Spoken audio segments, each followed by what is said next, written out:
My name is Ed Maruska. I'm the Director Emeritus of the Cincinnati Zoo. I was born in 1934 in Chicago, Illinois. What zoos did you see when you were growing up? I really began, my career has almost been an inherited interest in any aspect of natural history. My aunt related a story to me about taking me to the Brookfield Zoo when I was 7 years old, and she couldn't get me out of the place.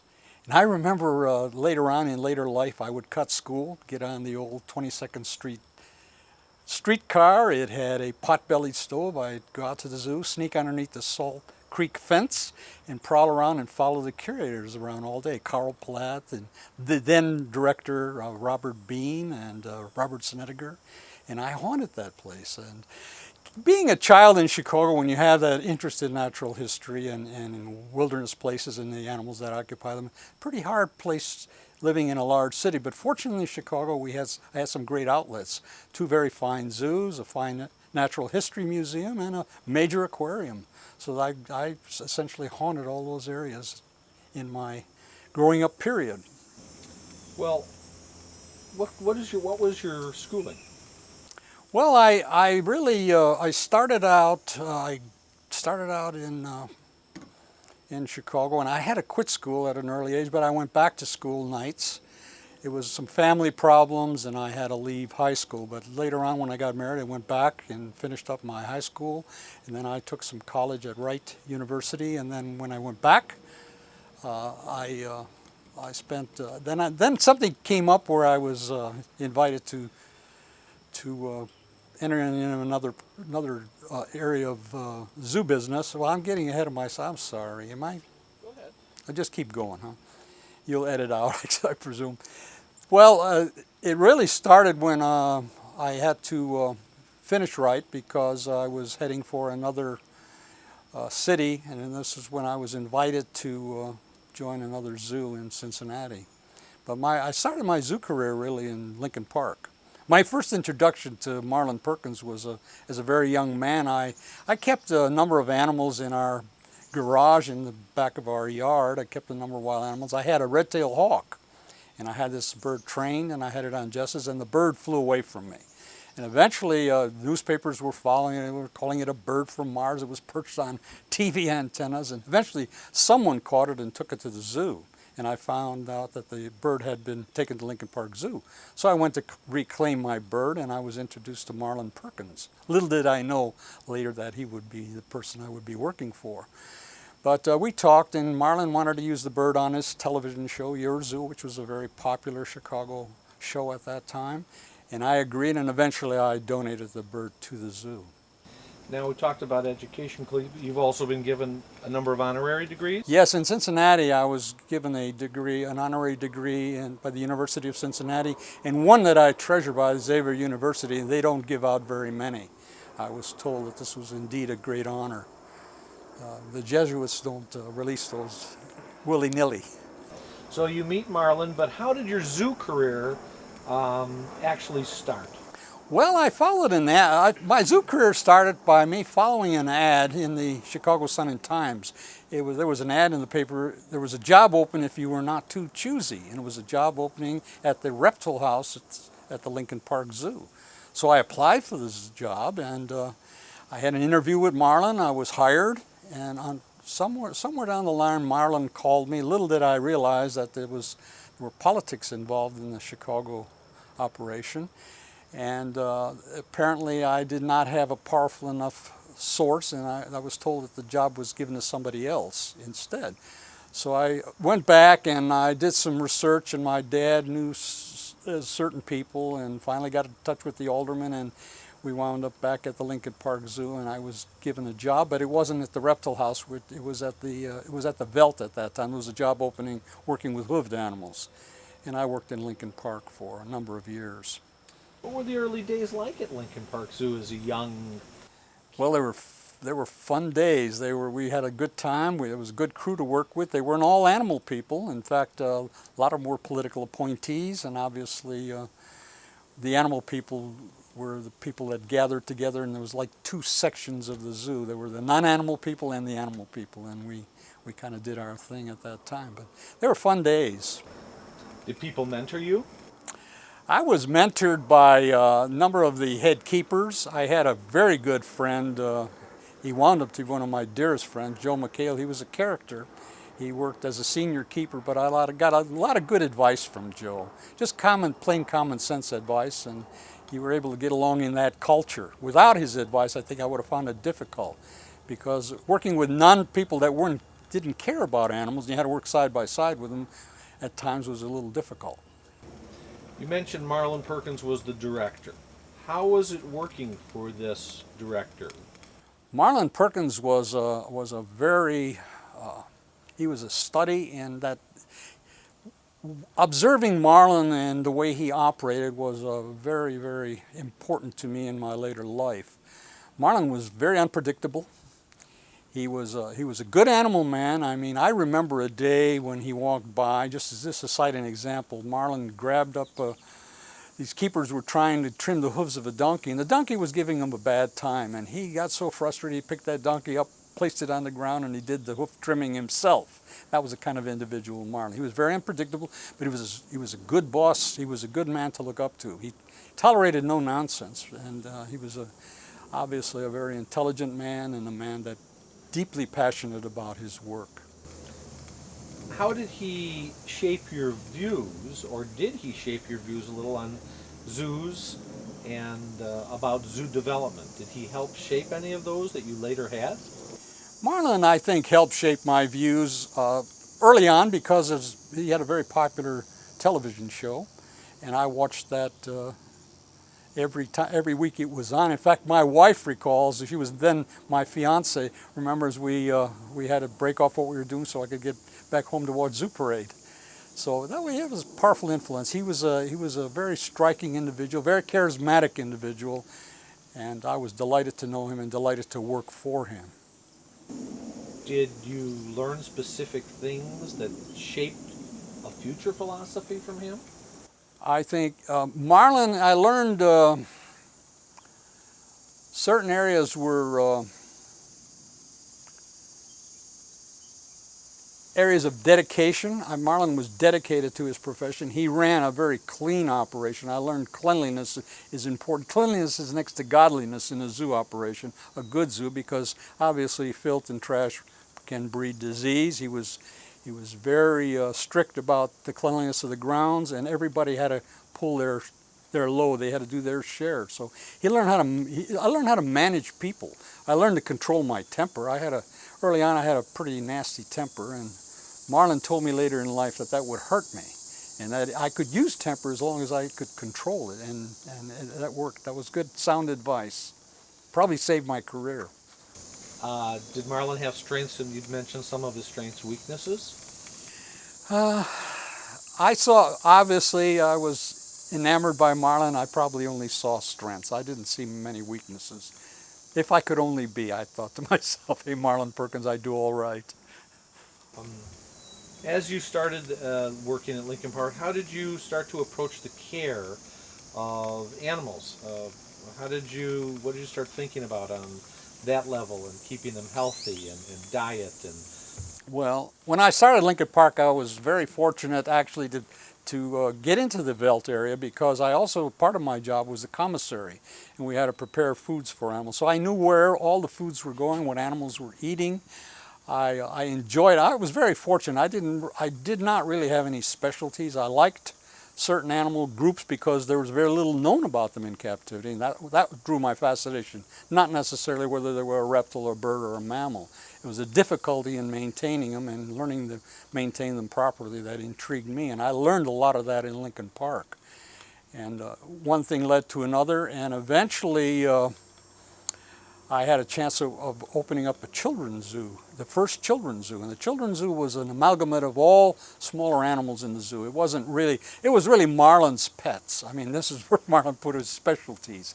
I mean, things like pottos and gallegos really had no business in a children's zoo of the way I thought about it, but they were specifically animals that he was interested in, animals that were difficult in many ways to keep and breed. So I learned a lot about a variety of animals by being the head keeper of that position, and that's the position I had until I left Lincoln Park. So when you were at Lincoln Park, what were the challenges you faced as a keeper and as the head of this children's zoo? Well, the challenges again were the minute you open the doors of a children's, the children's zoo, the early design of the children's zoo was one large building with a few small outside areas. Eventually they developed a larger outdoor area, but the challenges of the minute you open those doors and let the children in, because the children obviously in large groups in a building with close proximity of animals, you had to have really have your eyes peeled, you know, your ears and eyes peeled to what they were doing. Otherwise, you were going to be in, the animals would have been in deep trouble. What were the years that you were at Lincoln Park Zoo? I started Lincoln Park Zoo, I believe it was in 1955. And I probably spent at least 6 years in that position. I'll tell you exactly, because I left for Cincinnati in 1961. Okay. Now let's talk about that. How did you come to leave Lincoln Park Zoo? Why did you leave? Where did you go? Well, my predecessor, Bill Hoff, was the assistant director in Lincoln Park. He was under Marlin. I worked very closely with Bill over the years, far closer to Bill than I did Marlin. Marlin was obviously the larger figure. Bill had an opportunity to obtain the directorship. He applied for and obtained the directorship of Cincinnati. And he needed somebody. It was a difficult zoo. The zoo was in poor repair. It had been neglected. The majority of the keeper force was illiterate. The animals were mistreated. They had a lot of the collection was somewhat. They had some interesting animals, but it was a amalgamation of ducks and goats and sheep and a lot of domestic animals, and under very poor conditions, and it had been the zoo literally run down. I mean, we had to replace windows literally for lack of paint, and the maintenance was zero. So Bill needed somebody that would come in and really shape up the animal department, get the keepers moving in the right direction. He knew my leadership qualities since I was head keeper and ran the children's zoo, and I ran it under a pretty heavy hand. It kept it going very well. That was one of Marlin's very favorite exhibits too, so it had to be good.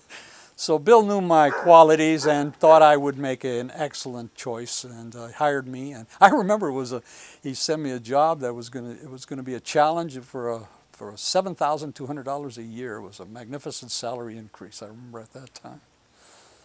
What made you say, I want to go there?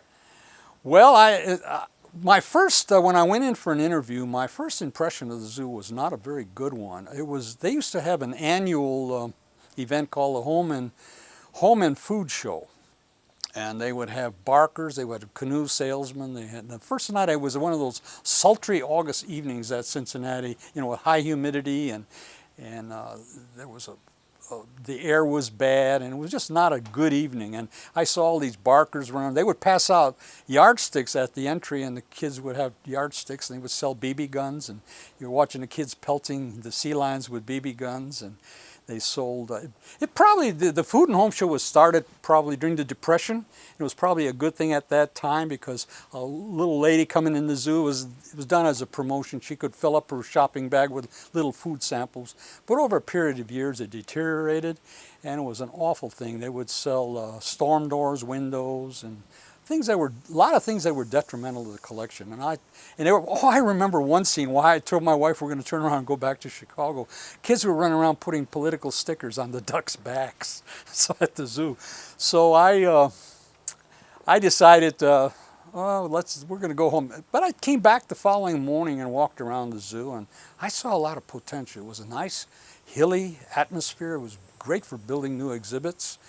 It was well landscaped. It had some fairly interesting animals I had not had an opportunity in Lincoln Park to work with. It had black rhino. It had gorillas, although we did have gorillas in in Lincoln Park as well. This was a nice group of gorillas. They had, as I recall, a giraffe. I had not had an opportunity. Giraffe at that time we did not keep in Lincoln Park. So it was a great place. It had a lot of new animals. And the grounds, I saw potential. It was bad at that time, so I decided I'm going to take the job. And you came in as, when you came, what was your My title, my first title, I replaced an animal, the title at that time was Animal Superintendent. And I asked Bill to change the title to General Curator. I preferred that title, which he did. I remember those early years.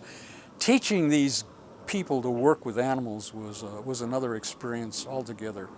I remember one time I came into an area, it was a rotunda area, and the keepers were trying to catch a small cat, and they put the box in the middle of the cage. And the animal's obviously circling around the box. So all I did was kick the box over to the wall, and the cat ran in, and boy, that man is smart. And I remember Clarence, the superintendent, was the gentleman that he was retiring, I was taking his position. He was just a big, old, gentle guy. And I remember we had a problem with a cat, a tiger. The tiger was ataxic, and I had to go in with another keeper. At that time, we didn't have a full-time veterinarian in Cincinnati. We had to do a lot of the veterinary work ourselves. So I went in with another individual, and we gave the animal an enema. And Clarence is on the outside, and he's watching me do this. And the next day I come through the basement. Clarence is inside the tiger cage. The tiger by this time had passed the hairball and was fine. The tiger was sitting on the shelf, and Clarence was inside changing the light bulb. Figuring that we had been in the cage the day before, why couldn't he? I gently had to say, Clarence, and fortunately nothing happened to him, and the cat was probably as surprised as I was. But it was those kinds of experiences. But eventually I got a good crew together, and we got things together, and we got them moving in the right direction. But I basically had to train and retrain a lot of the people. I mean, the zoo the Cincinnati Zoo for a long period of time was closed during the winter months, which meant that the keepers didn't have to clean glass, and they got kind of lazy. So Bill Hoff changed that. We became a year-round operation, and after that, we really had to get them moving in the right direction. Now, you mentioned that when you first came, you were brought in as a hired gun. That's the words you used. What was the charge of your role? When I came in, we had a lot of major problems with the keeper staff. To cite examples, they would go out on breaks and they would go to the tavern and they would get liquored up, come back to work, and I found one gentleman teetering on the edge of a hippo pool as an example, and that male hippo was known to be a pretty nasty animal, or could be. And we had payday would come, and the keepers would gamble their money away, and I had their wives calling me the following day and saying they had nothing to eat for the children. I would have to send food from our commissary over to their homes. So those were the kind of situations. So I had to be a pretty tough guy at the beginning. Unfortunately, even later on, that kind of stuck with me. They always kind of thought I was a hardhead, but I had mellowed as the years gone because things started to go my way. But initially, I had to be a pretty strict individual to get things moving in the right direction. And the zoo was one of the lowest paid zoos in the eastern United States as well at that time. So we got keepers better pay, and they eventually saw what I needed and wanted, and we got rid of the bad elements in the zoo. It took some time. I think the first year I was responsible for 15 people leaving the keeper force, my first year of employment. How long were you General Curator? I was General Curator until Bill Hoff. Bill Hoff left for St. Louis.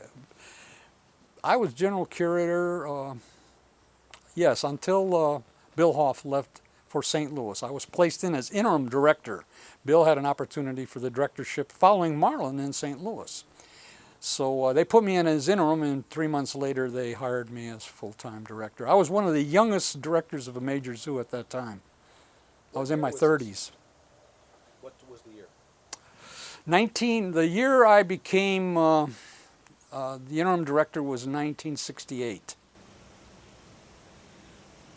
Why was it possible for you, one of the youngest people that might aspire to that position, to be hired at Cincinnati? Was it political? Did they see something in you? What was the process? Well, we had a I had a distinct advantage in obtaining that the directorship in Cincinnati, because the number of board members knew and had observed my operating of the zoo in the curatorial sense for a long time. We had a couple board members that used to frequent the zoo on weekends with their families, and they would I would be the one that would take them around, and I would explain what we were doing, and I began to improve the exhibits, tremendous improvement in exhibits. We had a lot of cyclone fence, which I don't think belongs in a zoo. It's a personal opinion, and I started to remove a lot of fences. We started to remove, there were a lot of tar and concrete in the zoo. I remember my first introduction to our head gardener. He came out of the greenhouse, sleepy-eyed in house slippers, spit-shined house slippers, and he wanted me to blacktop a lovely area that we had flowers. He said he preferred that blacktop. So Howard and I didn't get along, and he left, and I hired our first horticulturist, a professional horticulturist by the name of Dave Erlinger. And Dave transformed that zoo. It was amazing what he could do with the landscaping. Often we would spend more for landscaping in the exhibit than the animals that were occupying the exhibit. For this job as director, did you jump at it, or did you say, what am I getting into here? When I was offered the position, I didn't think twice. I accepted it. It was something that had been driving me ever since I was a child. Somehow I knew someday this is what I was going to do. It was just destiny as far as I was concerned, and I grabbed it. It was my day in the sun, and I was going to take it.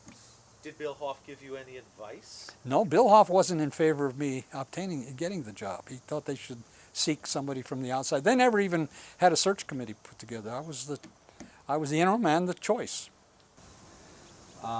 Did you seek any advice from anybody else, or did they volunteer any advice for you on this new endeavor? There were a number of people. Fred Z. Handlar. The person that ran the zoo before Bill Hoff was a gentleman by the name of Jack Huser. And Fred Z. Handlar had a lot to do with Jack Huser. And Jack apparently was driven by the board. It was a very strong board, and it was a bunch of old gentlemen that were appointed themselves, and they were appointed for life. There was no rotation of the board. And I remember, just to give you an example of the quality of the board, some of the board members, was a gentleman by the name of Eugene Zachman.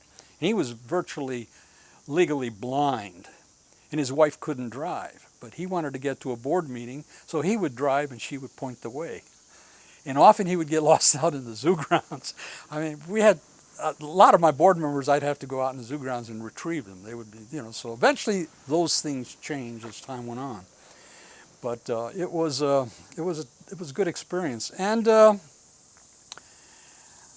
I don't think there was anybody other than, I'm getting back on myself, other than Fred Z. Handlar. Fred Z. Handlar said the zoo when Jack Huser ran it, the zoo is run by 22 idiots telling one idiot what to do. So apparently he had some frustrations with the zoo at that time. Well, what qualities did you have that you felt would make you an effective zoo director?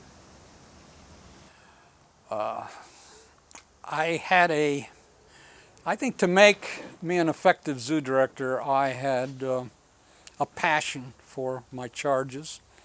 And the animal collection was paramount and always has been and always will be. I had an eye for detail, and I knew what I wanted. I had management skill. I knew how to work with people. I enjoyed people. That was an important part. I enjoyed being around people. And when you boil it down, the zoo director's position is a people position. You have to get along with a wide array of people, all the way down the line, the whole gamut. Politicians, donors, keepers, board members. The zoo was publicly or privately run at the time?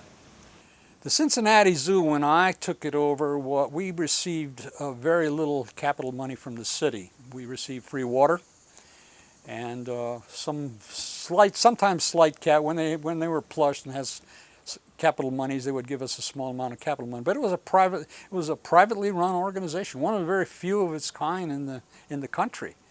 And that was good and that was bad, because a lot of the things, when there were bad years, when they would have to make it at the gate, and they didn't make budget, they would cut out on maintenance, and that was what took the zoo down.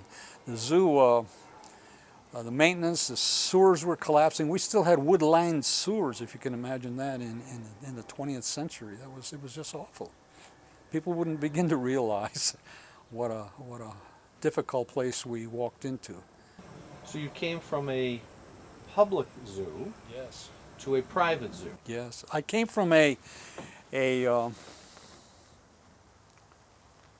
zoo that was operated by the city, Lincoln Park, public zoo, and went into a private. It was a totally different life experience.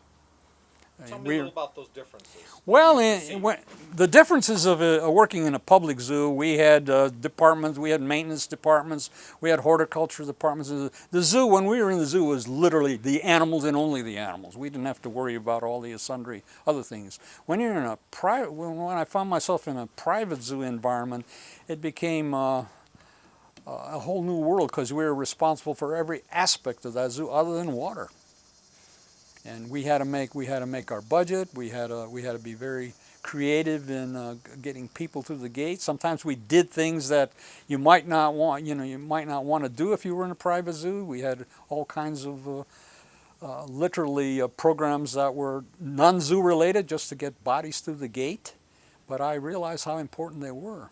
And eventually we were clever enough and entrepreneurial enough that we narrowed these down, that they became more animal oriented. When I first came, like the Food and Home Show, I was glad to get. We had literally a group of rides in the zoo, a Ferris wheel, a small playland, and the kids would come in and wreak havoc in playland, and then be all wound up to tear the rest of the zoo apart. There was very little supervision. Teachers would come in and they would sit in the restaurant and let the kids run wild. And eventually one child tipped a fountain over on himself and got himself injured, and that really changed things dramatically as far as supervision or we weren't going to let them in the zoo. It was that simple. We could do that. Being a private zoo, we could select who would come in the zoo or not. So as General Curator, you had been starting to make some changes at the zoo. Now you are the zoo director. What was the condition of the zoo when you took it over? The condition of the zoo when I stepped in was still bad. There were attempts, I think, over the period of years of Bill's administration. He was just trying to put it back together to make it an institution that was functional. So he was repairing old buildings, but there were still a lot of old buildings and poor exhibits, and often buildings that you would, if you had a choice, you would close rather than keep open. But obviously a business, you still had open.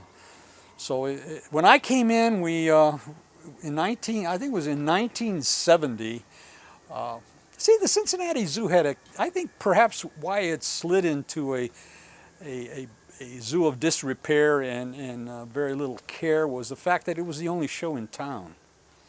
We didn't have any zoos around us. The closest aquarium was Chicago. The closest zoo was 300, 400 miles away. But all of a sudden, there was a zoo developed in Indianapolis. There was a zoo that developed in Louisville. And we had a kind of an unusual situation. We had what we call the blue laws. All businesses in Cincinnati, when I started, were closed on Sunday by law. So, you had everybody. The only place to go was the zoo. Then Kings Island came in with a brand new lion park.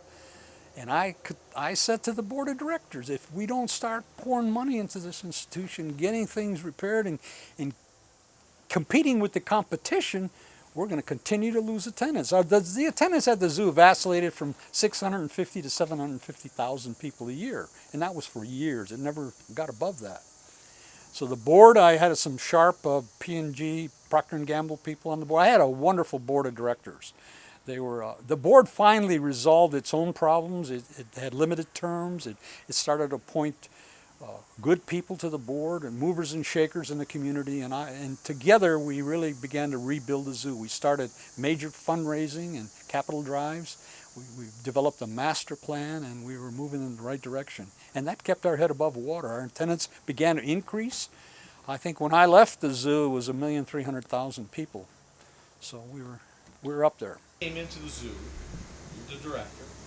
What were the top items that you wanted to address or enhance when you first walked in? What was on your list?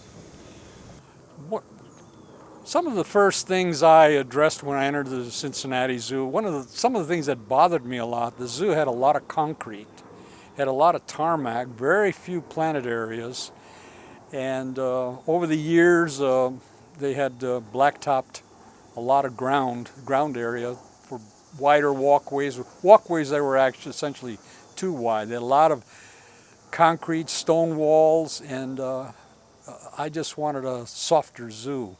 I wanted the zoo to be, my dream of the Cincinnati Zoo was to be an oasis in the city, a green area where people would come and not really realize where they were and feel very relaxed. And the only way you can really do that, accomplish that, is by getting rid of a lot of the harder materials and going into more natural. We started with wooden walkways rather than concrete, rails. We used moating instead of fencing. And in fact, I would really challenge my architects, because didn't want to, we developed moats, but I didn't want to see the moat. And that would have them with a model on their hands and knees measuring. But we accomplished some of that in an exhibit that we built in later years. But I think we began by, in 1970, I had a real good opportunity. I took a group of our architects and a group of staff people and a few board members, and we visited every major zoo in the United States in preparation for our master plan. Not only did we visit zoos, but we also visited a lot of the theme parks and botanical gardens as well. And I think we gleaned more from the theme park visits than we did some of the actual zoo visits. And one thing we did notice, that a lot of these, we visited many of the major zoos in the United States, and also some of the botanical gardens as well as the theme parks. And we noted that zoos and botanical parks that were successful, and in fact amusement parks, were strongly themed. There was a sense of cohesiveness about the organizations, and a lot of that was done through landscaping. So we made a commitment. We came back home, we put all our notes together, we made a commitment that we were going to make the Cincinnati Zoo a botanical garden. Not only a zoological park, but a botanical garden with animals in and among the grounds. But the emphasis would be on landscape. And we began a program of we even began to hide the buildings. We landscaped some of the buildings out. The insect building is a perfect example. It's bermed. You don't even see a building. You only see an entryway that's landscaped. And we did that with the gorilla exhibit. We essentially covered the old lion house with stonework and outdoor caging. So eventually you began to see the loss of a lot of buildings. The zoo over a period of years became very crowded. Our acreage when I started was only around 67 acres, and that was a pretty small park. That was including parking. And when I left, I think we were at about 89, almost 100 acres, because we had expanded into the area, into the surrounding area, and put our parking outside the zoo. That was our plan, and began to recover some of those parking areas for exhibits. So that was some of the major changes in the zoo, and they were the ones that were received best by our visiting public too. And we began when I was in Melbourne, I was fascinated by the Melbourne Zoo, that they had a special floral festival. So every spring now, it's become a tradition in Cincinnati, they will have a spring flower festival. The gardening crew will work hard to plant a lot of tulip bulbs. I don't know, there's thousands and thousands of tulip bulbs are planted now, daffodils, and special landscaping designs, and that's a real good promotional item for the zoo, and brings in a lot of people in the spring when you need that insurge of bodies into the zoo. You talked about horticulture and how important it was and what your vision was for horticulture. Was Cincinnati's hiring of a horticulturist a first in the zoo world? If the hiring of Dave Erlinger, our first horticulturist, if it wasn't a first in the zoo world, It was among the very few zoos that had a professional horticulturist on staff.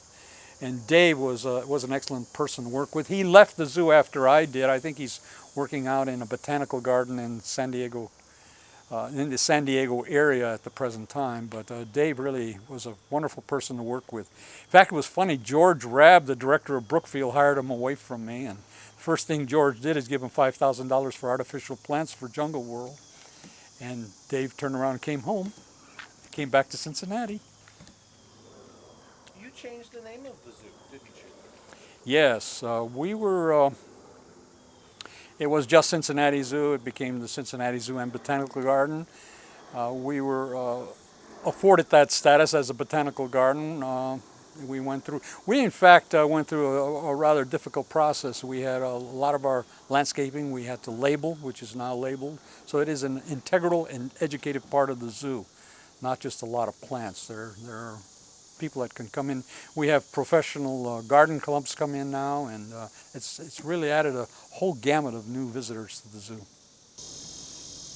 What were the most important factors at the zoo when you came in, or as you progressed? Was it the public, the animal exhibits, breeding programs, education? How did they start to rank with you, or was there a rank? The various programs at the zoo, I think the Cincinnati Zoo is as diversified as its collection. It is. As we went along, we began to build. We did not have, when I started, great community support. We needed to build on that too.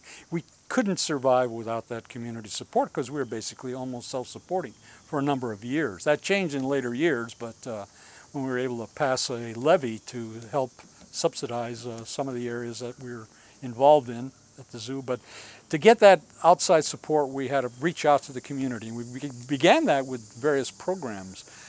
Mixing animals and people together, developing senior educational programs, and developing an education department. That was an early stage at the Cincinnati Zoo too.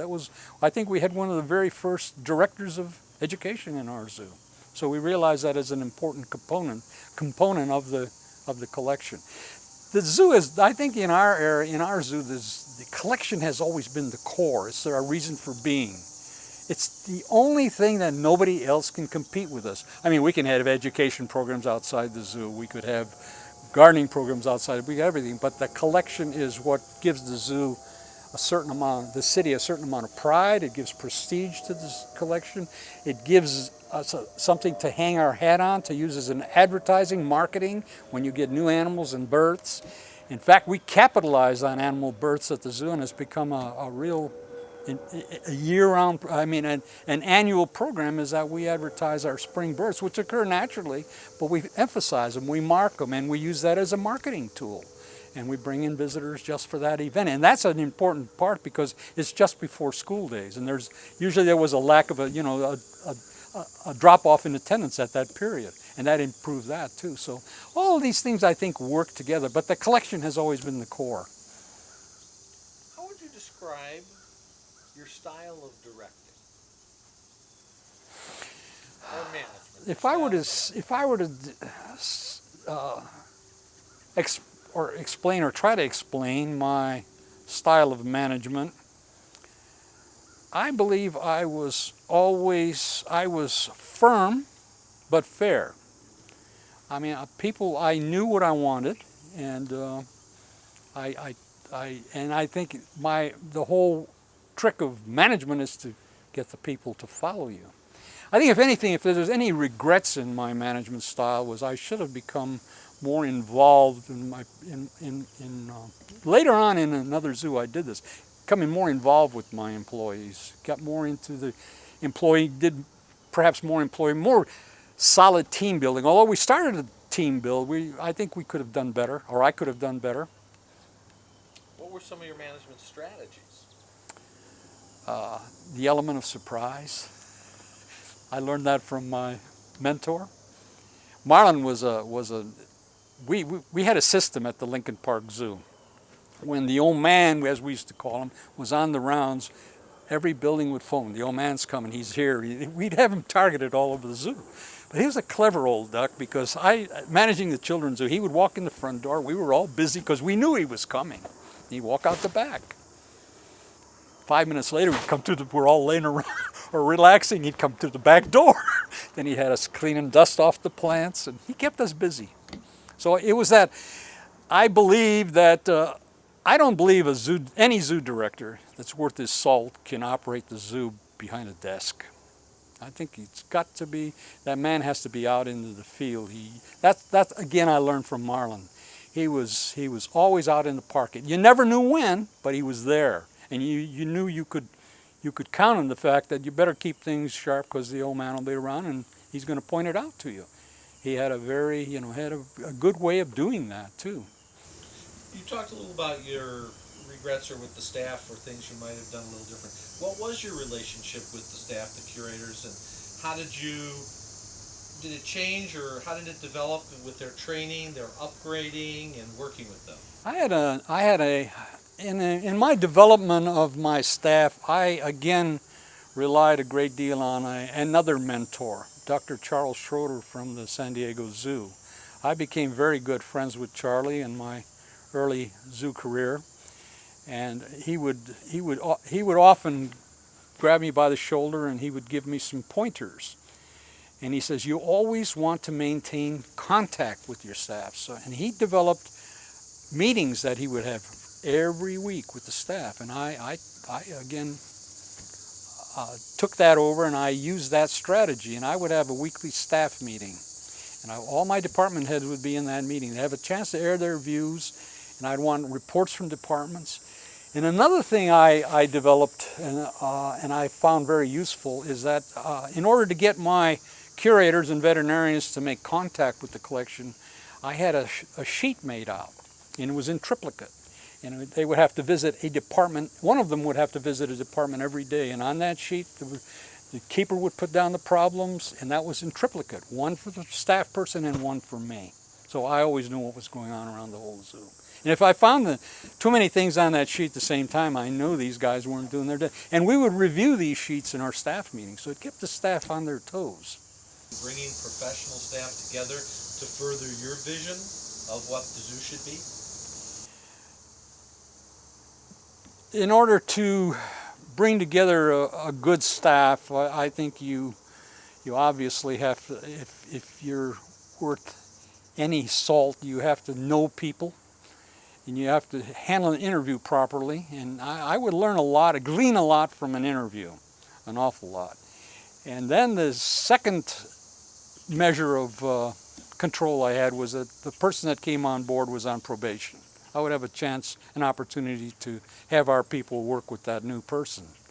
So it would always be helpful if that person had some background. Obviously, you could fall back on that, but that wasn't always the case. I mean, I brought a young vet right out of Chicago. He was going through veterinary training program at the Brookfield Zoo, and I just liked his style. I liked his commitment, and he's still there today. He's a hardworking, sometimes cantankerous individual, but a good vet. As you began to change the direction of the zoo, what hindrances occurred, and from whom? When I began to change the direction of the zoo, some of my early problems were from interfering board members, and I had to get that eventually resolved. I had board members that would come out. They had a passion for the zoo, so they would come out and they would tell the keepers to replant that area or move the benches over here, and then listen to all their complaints and then bring those complaints back into a board meeting. And I had to address them at that time. So eventually I developed a very good relationship with a board president, and he began to resolve a lot of these problems. His name was Oliver Gale, Muff Gale, and he was well respected in the community, a very high mover and shaker. In fact, he was one that championed our fundraising drives, and he got to the various board members that were interfering in my operation and told them hands off. And from that time, that helped a lot. But that was something I went through for years, and it was very difficult. You talked about space. To what extent did space constraints, indoors or out, hinder your ability to plan improvements? The problem of the Cincinnati Zoo, obviously on very small acreage, was a challenge, but it also was an opportunity. I remember I was standing in the parking lot, and I remember that morning very vividly. We were contemplating a new exhibit, and I was looking up in that parking lot, looking up at the birdhouse, and I thought, what a marvelous orang display that would make. You know, I was in my own mind visioning covering an area with trees, and eventually that became an area we ended up filling and became an area we called Jungle Trails, and it was, for a while, it was one of the most, it was one of the best regarded displays in the United States, a submersive exhibit where you could actually interact with the animals, and it became a place where I would go into and you wouldn't even realize. We planted, I think, I don't know how many thousand trees in the area. And today when I go in there, and obviously these trees have gained size, and we had, it was an area developed as an immersive exhibit. You would walk through Africa and Asia. It was to compare two jungle areas. We called it Jungle Trails, and it was very effective. And we had animal sounds piped throughout, and we had a few buildings that you couldn't, it was a 3-story building, if you can imagine it. You didn't know it was a building. It was that well blended into the environment. So that was an experience in a natural exhibit, that one of my best experiences. What was, you talked about education, what was your vision for the education element of the zoo, and how did you start to develop it? Well, I had a young man that I hired out of Oklahoma. In order to develop an education program, I was just thinking to myself, I hired a young man out of Oklahoma. And he was really the inspiration for me, because as I observed him, I hired him as a zoologist. His name was Barry Wakeman. And as I watched Barry, he was like the Pied Piper. As he did his rounds to the zoo, he would have children following him all over. He was wonderful and instructive in working with kids. And eventually Barry became, I removed him from the zoologist position, and he became our first director of education. And from there on, it exploded. He would start working with the schools. We got more, instead of the teacher sitting in the restaurant letting the kids wild, we got more structured programs, and teachers had to actually utilize the zoo and then take that back to the classroom. So it became school days were reformed and became very, very good things, and it gave the zoo, I think, a great deal of prestige in the community, and essentially it had around some important funding levies. And I think it was a school, the fact that we were such an important, integral part of the Cincinnati school system, which we still are, that the public voted those funds, to tax themselves for the zoo. Has the education, the emphasis on education changed since you started? Has it become lesser, more developed? Since I started the zoo, obviously we had, when I started the zoo, we had no education program at all. And as we developed the program, and I think the program has now continued to grow. And I just attended a lecture where David Western, who is a Kenyan and is a very important conservationist that's well known in the wildlife field, emanating out of New York. David now has been working with the Cincinnati Zoo, or the Cincinnati Zoo has been working with David in Africa, and he has been doing bringing teachers. They've been bringing teachers over to Africa, and the teachers have been bringing back programs, students. So those programs have expanded now beyond our boundary fence. So I would say that the education programs are just beginning. I mean, there's all kinds of potential. We built one of the projects in our fundraising effort was a new educational facility, which has been a marvelous tool for our staff to work with. You mentioned, when we were talking, you used a cheetah as part of an education program. How was it received? When we began to, one thing that we wanted to do was bring people and animals together. We often thought that the public see an animal behind glass or at a distance. If we could get people and animals to have contact, at least in certain areas, it would improve the visitor's experience.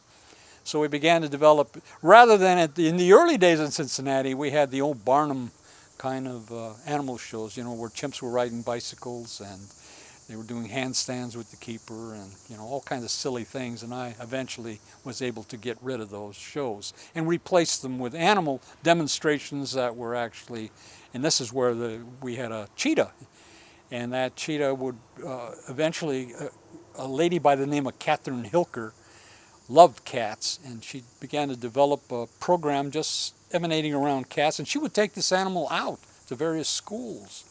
And it began a program that developed funding for Africa. They've done all kinds of marvelous things in setting cheetah areas aside in Namibia, and they've had great work with researchers in Namibia. It's just going beyond. Today we just finished a new exhibit where they actually do cheetah races, where they show the cats actually running down an artificial rabbit, and it's marvelous. The public just loves that. But that's getting people involved, and that's what you have to do. You need a zoo without community support is not. It's a collection of animals, and that's not in today's world. That's not enough. You talked about the cheetah and its ability with conservation. How important was conservation to the zoo and to your vision? Conservation in the zoo field is it's a hot word today.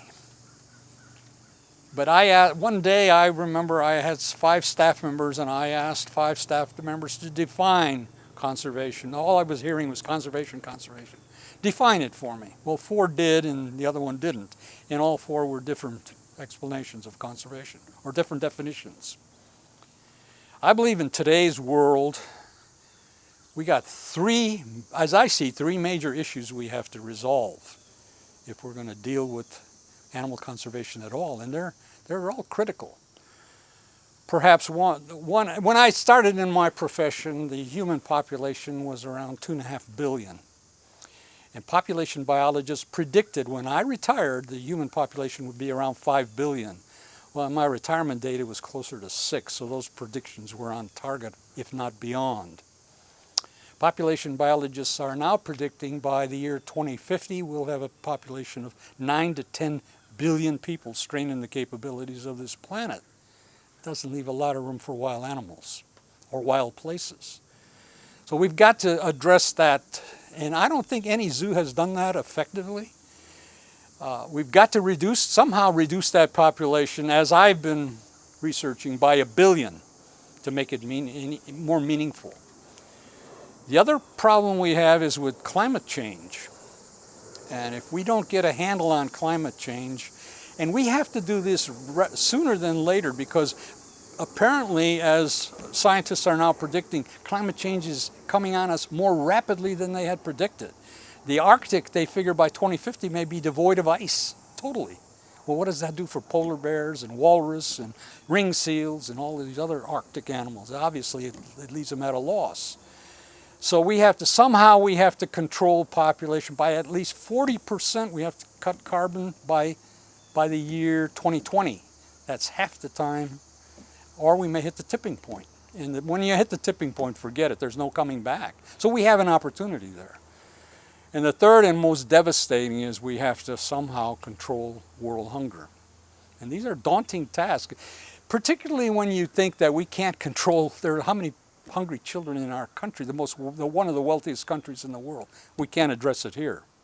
So, and we know definitely that in studies that have been done in Africa and programs that have been worked in Africa, if you can get a local community involved in and somehow benefit from those national parks as an example, those national parks will be protected. But you can't tell somebody that's got a hungry belly, that's got kids that are starving, to conserve, hey, let's conserve those animals.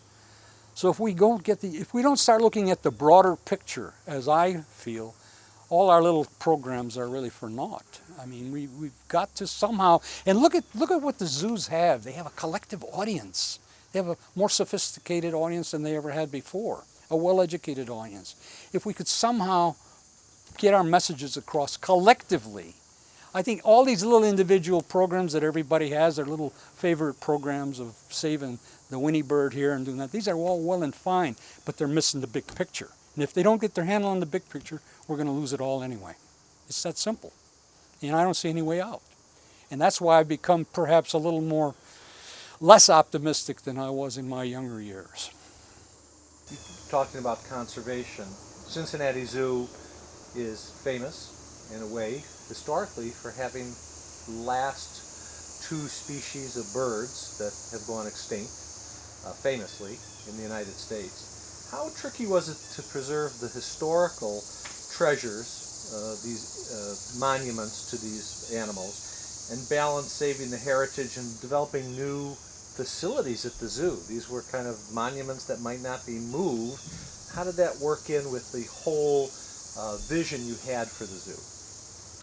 The Cincinnati Zoo, and we can be perhaps a little closer to extinction than any others, since we had two very highly visible species, the last of which died in our zoo. Martha, the last passenger pigeon, one of the most abundant of all land birds. Audubon and Wilson used to say that they'd fly over the Cincinnati Zoo and Louisville area in flocks that would last for days. Their wing beats would drown out all sound. They literally block out the sun. The birds were so vast. Well, the last bird died in our zoo in September 1st, 1914, followed 4 years later by our only endemic species of parrot, a bird that nested along the eastern United States all the way into Florida, the Carolina parakeet. Both died from, the loss of those species were from different reasons. The passenger pigeon was a marketing, hunting, a meat product where they would ship barrels of these birds off to Chicago and New York, and they thought the abundance of the birds they never had. They tried to pass legislation. Nah, the birds will be around forever. And the parakeet was because of women's fashion. At the turn of the century, or before the turn of the century, it was very popular for women to wear feathers in their hats, the millinery industry. And the birds were killed off, and also for the pet industry, even way back when. But there's some way that we had to do something to commemorate those species. And it came to me very sharply when we had a very famous zoo man visit our zoo, Heine Hediger, who wrote two zoo men's Bibles. I think the two Bibles, Wild Animals in Captivity and The Psychology of Animals in Zoos and Circuses. And I was very proud to have Heine in our zoo. And he came there to see some plaque or some monument of this passenger pigeon. Embarrassingly, there was nothing. Not even a mention of the bird. One of the most important zoological occurrences that occurred in our country. So we had an opportunity. We were developing a new gorilla display, and it was a series of old aviary buildings. We used them later as monkey exhibits that we were going to have to raise. And a gentleman artist in my community, a gentleman by the name of John Ruthven, and he and I decided that Martha had lived in one of those buildings, Martha and the parakeet. So we decided to save one of those buildings. And I think the icing on the cake was that when we began to disassemble the building, we found an original cage plaque of Carolina parakeet. So we saved one of those buildings, we moved it, and we made it a commemorative small museum that commemorates the loss of those two birds. We have some artifacts in there. We have some original nets that they used to net the pigeons, and some of the original guns that were used, and an explanation, and a very stark warning that this could continue, and unfortunately, certainly it has, extinction. Since I left Chicago, I've Anglo-Saxonized that, Maruska. Maruska. Okay, we are all set. Tell me how important science and research was to your vision and generally to zoos in the United States or around the world. I think what zoos do best is what their real purpose and passion, their immediate purpose and passion is that they keep and breed and manage wild animals. They do that very well. But that has to be linked to a broader purpose. That has to come in tandem with the broader picture of global problems and climate.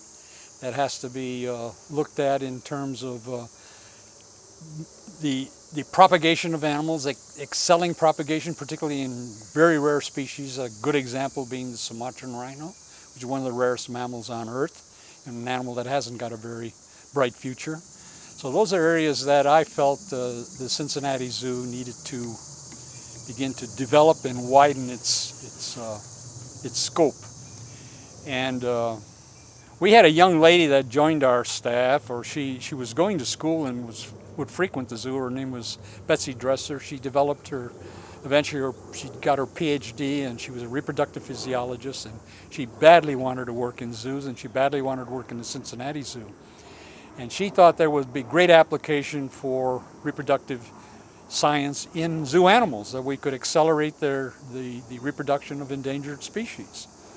So I took a gamble on Betsy. I hired her, and she worked out of a little broom closet. I remember at the old animal hospital. It was a little tiny little room, and she started to do some remarkable things. And eventually, she was able to glean some great community support. A couple of board members thought what she was doing was very impressive, and they wrapped their arms around the project. And then we got a very wealthy person in Cincinnati, a gentleman by the name of Carl Lindner. Carl was able to understand the purpose and understand its importance, and he devoted a sizable amount of money for a new research facility, the lead gift.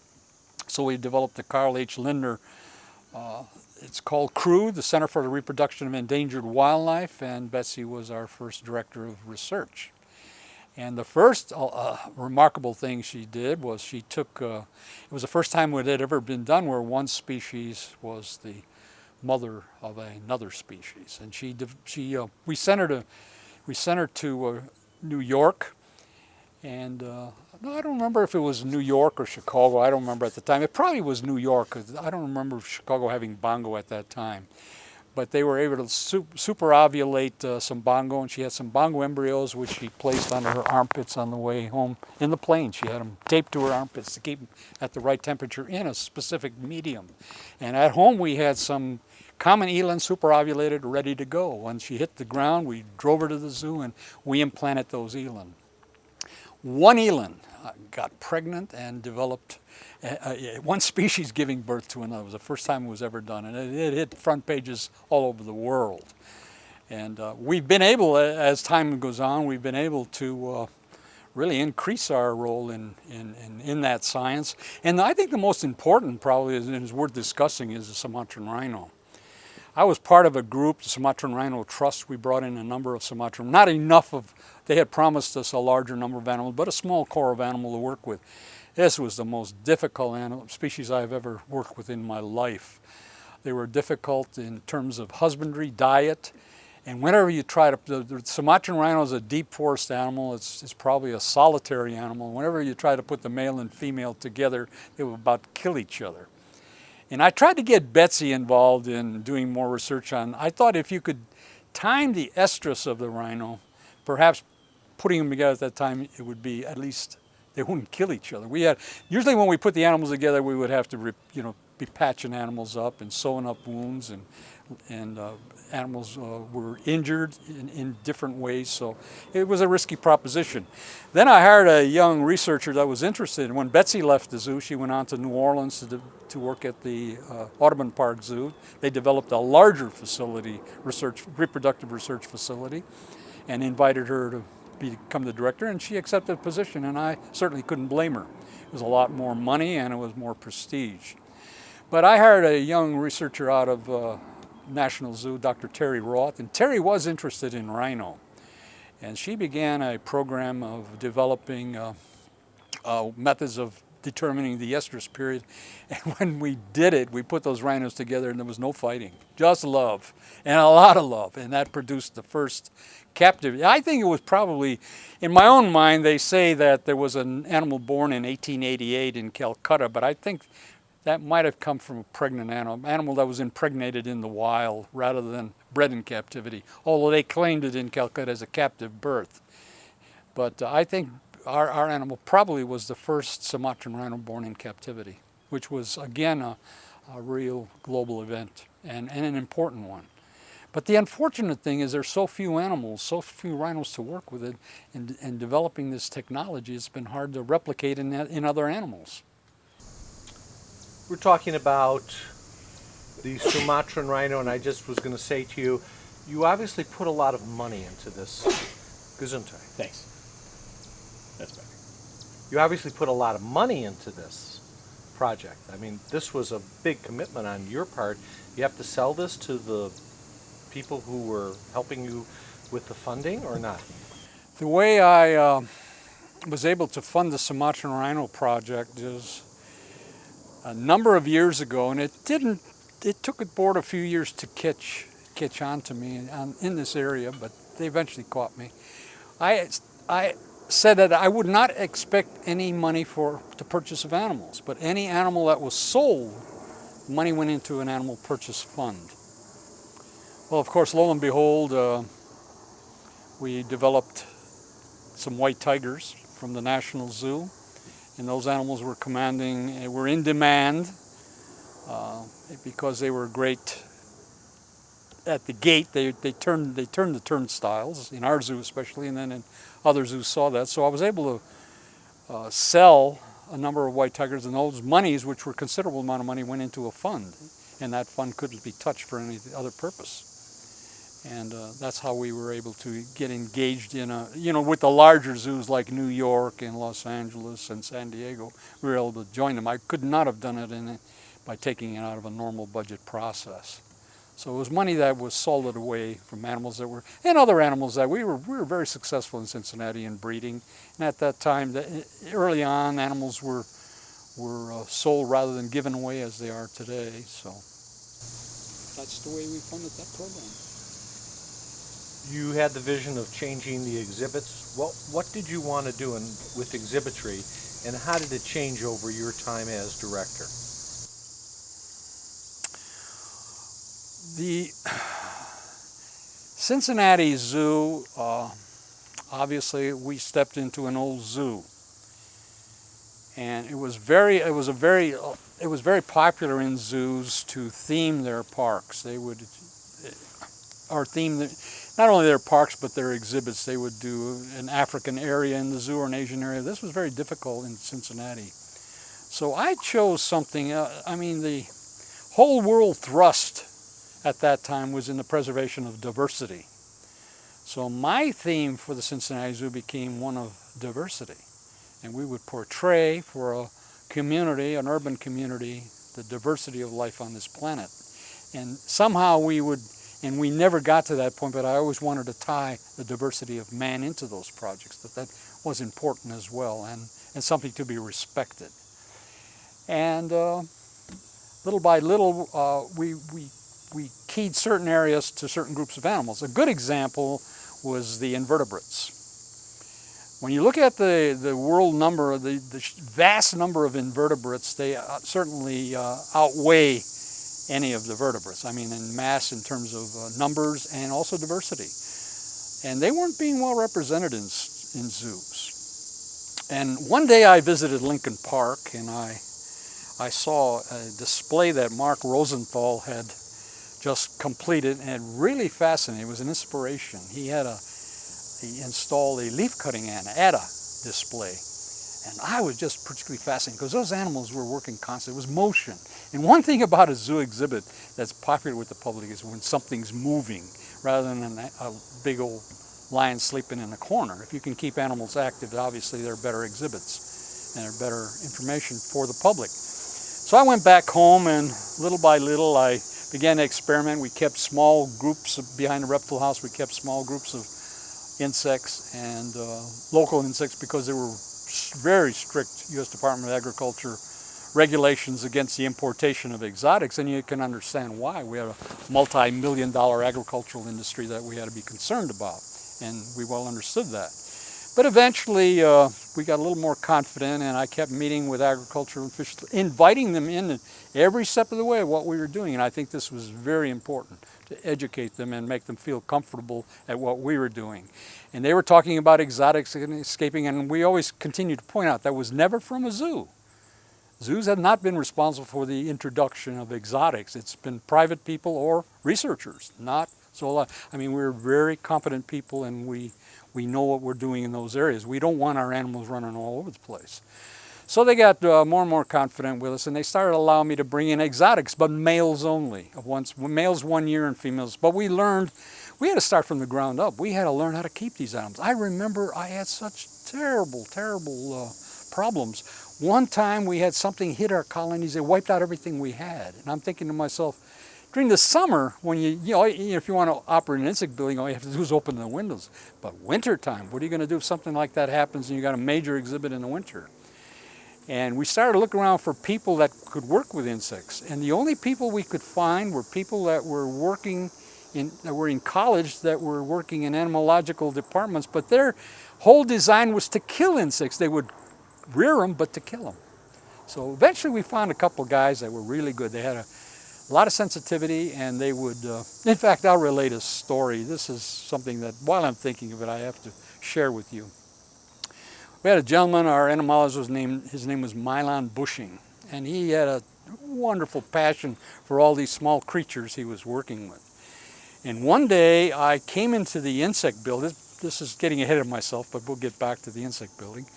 And he had a mouse, a taped up mouse to a board, and it was 100 mosquitoes feeding off. He had shaved the mouse's belly, and 100 mosquitoes feeding off that. I said, feeding off that mouse. I ran in there and said, Marlin, you can't do that. The public will be on my back. You know, I'll be accused of cruelty. He says, but I'm afraid if I let the mouse loose, it would hurt the mosquitoes. So here's all where your values lie. And another time he came into a staff meeting one time, and he was holding his hand like this. And I said, what you got there? You mentioned some sort of beetle. And I says, how is it? He says, marginal. He was nursing this beetle on his hand. It was a wonderful man. And between Marlin and Randy, well, getting back to, we began to get more and more comfortable. So I approached two ladies from the Crosley. They were sisters of Powell Crosley. Crosley was a very famous name in Cincinnati. They operated a TV network, and they had a lot of appliances, built radios and all kind of kitchen appliances. So they were a very wealthy family. And Powell died, and he was owner of the Cincinnati Reds, but his sisters were still alive. And I had collected insects when I was a kid in Chicago, and I had a preserved insect collection. And a lot of beautiful butterflies, and I brought them in. They were looking for something to dedicate to Powell. And I convinced them over a period of time, it wasn't easy, that an insect building might be a unique way in memory of Powell. So they agreed, and they gave me $250,000 to build this exhibit. Well, the more we got into the exhibit, the more exciting we got into it. I kept going back to the board and stretching it and getting money from here and there. Eventually, we spent $1,100,000 on the building, and I'm glad we did what we did, because if we'd have done it any smaller. And one of the challenges of displaying insects, you got a small animal, and I found immediately the way to display them was in large numbers. So if you got a cage crawling with emerald beetles, it's going to be very fast. If you got one beetle in a cage, And our guys were very good, because the one thing there were a few zoos that had insect exhibits, small, like I think Brookfield even maintained, but you always see something that was either dead or dying, one animal, and that was something that you might as well have a dead antelope in a cage, I felt, as just trying to display a dead insect. But these guys were fantastic, and we developed a strong theme in that building, and it was the theme of diversity and how important insects were to our very survival, that we wouldn't survive as a species if it wasn't for insects. It became the most popular display we've opened it in 1978. We had National Geographic, we had visitors from Germany, Paris, France, and all kinds of people filming there. It became really a very worldwide popular thing. And then it was emulated as all over. We developed one of the early walk-through butterfly areas. And everybody said it wouldn't work, that the animals wouldn't react, or people would damage the animal, kids, but it worked beautifully. We used Heliconius, and the difference between Heliconius and in our situation, it's a forest butterfly, and it focuses on the ground or on its surroundings. And it's not light-oriented. We tried some of our native butterflies, and they just flew to the skylight and were desiccated in a matter of days. So it took some. We had to really reinvent the wheel in this case, or invent the wheel, because we had to develop diets, and reproduction wasn't always easy. There was periods of diapause necessary, but our guys eventually got it down to a science. What, in the learning part of the job, what professionals, either zoo or aquarium or otherwise, did you respect and learn from, and who had the most influence on you? Well, when I think about my zoo career and who had the most influence, I think there were probably two gentlemen that I was enamored with and respected. They were both different. They were like two sides of a coin. One was Marlin, because he was very forthright, and he did manage to project the zoo out to the community and get the kind of community support. In fact, I think what Marlin did benefited all zoos. And I think Dr. Charles Schroeder, Charlie, because he was so well organized, and I learned organization under Charlie. And if you're not organized, you're not going to go anywhere. And a business as complex as the zoo business. So those were two gentlemen, and I liked obviously there were a lot of, as in my career, there were a lot of curators and people that I developed friendships with that I learned. I learned a lot from a lot of people. It's hard to pinpoint any one. Those two individuals in the broad sense, but I learned a lot from almost everybody I knew in the field. You learn what you want to learn. You met a lot of people as director. Yes. Who made the biggest impression on you? Were there famous people that made the biggest impression, or scientists, or ordinary people? The people that most impressed me in the zoo field were some of the Europeans, because again they were Dr. Dati from Berlin. I was impressed with. He was a very powerful individual. He ran a large organization, and he ended up a very good friend of mine. Until he passed away a few years ago. And there were, if I can reflect, there were gentlemen in the research field that I got to know, and then I became very interested in, as an aside, and I developed a lot of friendships. Nobody had, one of my dreams at one time was to develop an amphibian display at the zoo, and I could never glean the support or gather the support to accomplish that. But amphibians have been this was about 20 years ago, had been a sadly neglected group in zoos. They were usually relegated to a small exhibit in a reptile house, a frog here and there. But a lot of the animals, there was nothing known. It was like insects. There was no challenge. There was nothing known about the husbandry.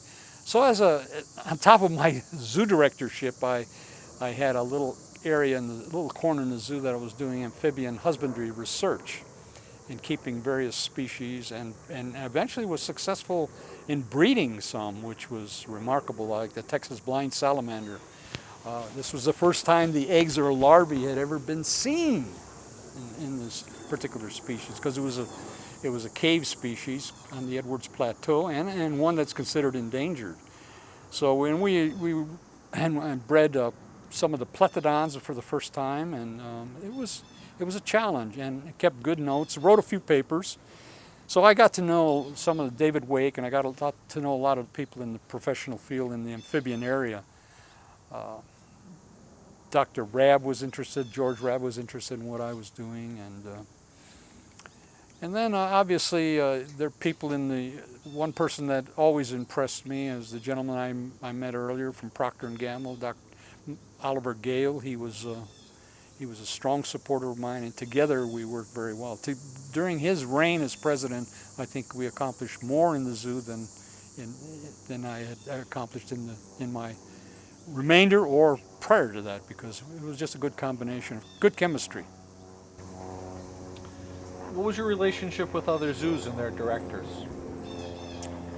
What do you feel that relationship should be? I think there's always going to be a little bit of competition, which is not a bad thing. I think it's a good thing between zoological parks. Today, I think a good thing that's come out of the zoo field that I see a massive change in is the ability to cooperate and share knowledge. That wasn't always the case. In my early years, if a zoo director or his staff, if they were involved in the breeding or maintaining of a rare species, they didn't want to share that information because they had it. They were the only ones that wanted to keep this animal. It was their thing. But that has changed dramatically, and it's necessary. My God, we're all after the same thing, and we're losing species at an alarming rate, and we continue to lose them. And if we didn't cooperate, shame on us. What was your first big development for Cincinnati Zoo? The first biggie? My first major exhibit the first major exhibit I developed at the zoo was a flight cage, a free flight for bird of prey flight cage. It was 70 feet tall, 60 feet wide, and 160 feet long. It was built on a hillside. And eventually that cage, that display, we were able to reproduce bald eagles. And at that time there were only a few pairs of bald eagles because of the use of DDT, and transforming to DDE, which produced thin-shelled eggs for bald eagles, wouldn't support the bird's weight. Bald eagle had virtually disappeared from Ohio. There were a few nesting pairs, so we were reproducing bald eagles, and the Ohio Department of Natural Resources would come take the chicks out, and we're replacing them in nests through the community, throughout the Ohio area. So that was a valuable part. Later, we bred the first Stellar's eagles in that exhibit that were ever bred in the United States. So, and we continue to breed Stellars, which is again a very rare, one of the most magnificent of all the sea eagles. Can you describe visitor services at the Cincinnati Zoo when you first came there, and how did it change over a period of time, and what were the changes you started to initiate? When I first started, they didn't think very much of visitors. Visitors were kind of a drag. They would dirty up the grounds, and they were a necessary evil. And I was able to, over a period of time, convince them that, particularly the junior staff, that because of these visitors, they were able to obtain raises. This is very important for our continuing existence. And then little by little, we got them attuned to the fact that visitors are extremely important to our very survival and our reason for being, essentially.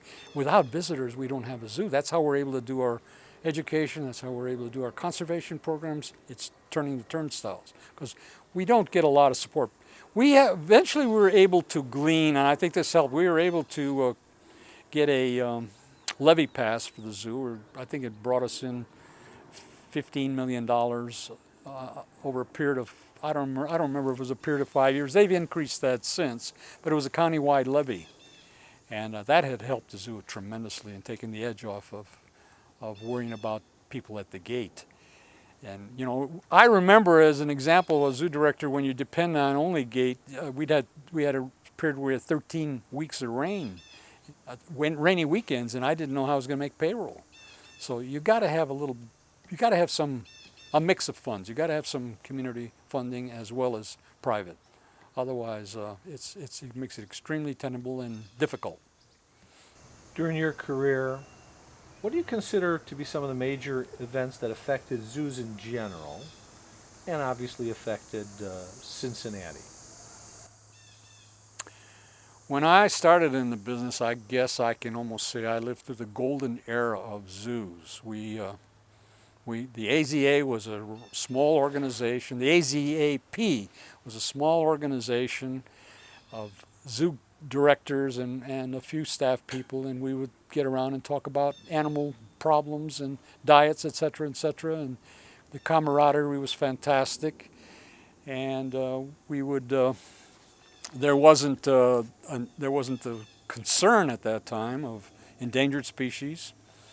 We didn't have the problems. We didn't have very many regulations. Today, zoos probably have more The only thing that has more regulations than the zoological field today is banking. I mean, we're heavily regulated by many different departments of the government. Plus, within those departments, there are many regulations. So we have a plethora of regulatory agencies that overshadow us, and it makes life much more difficult. The complexity of zoos today, I think, has really changed dramatically, partially because of the times. The fact that today we're losing our wildlife. Zoos for a while were threatened by animal rights organizations that they weren't pulling their weight. They should be doing more than just keeping animals, and rightly so. So today I think we're seeing a more well-balanced organization. It makes life for a director far more complex than my early years. Well, even in my latter years, it became far more complex, more dramatic than the early years were more fun. Did you have to deal with animal rights groups at Cincinnati?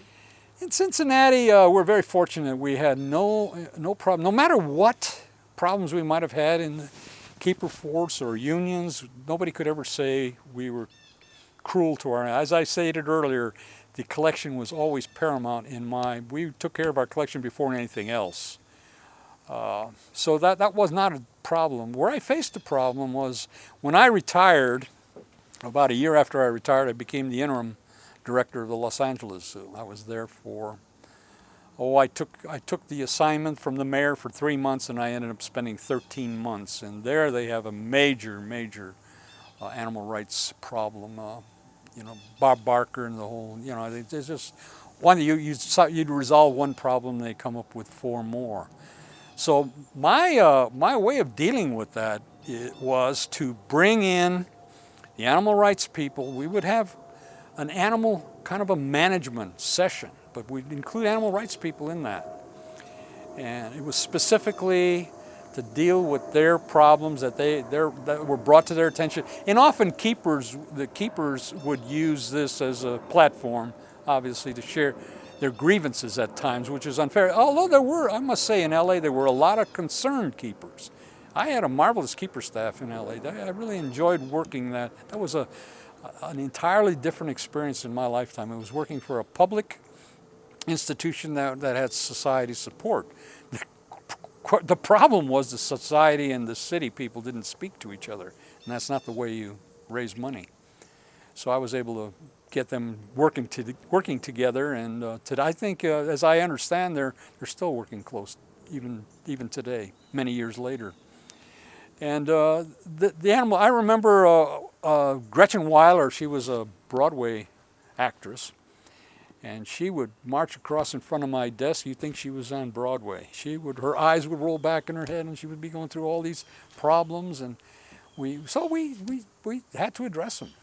And there were times I dug in my heels, and what they were asking was ridiculous. So they would walk around the parking lot hanging me in effigy.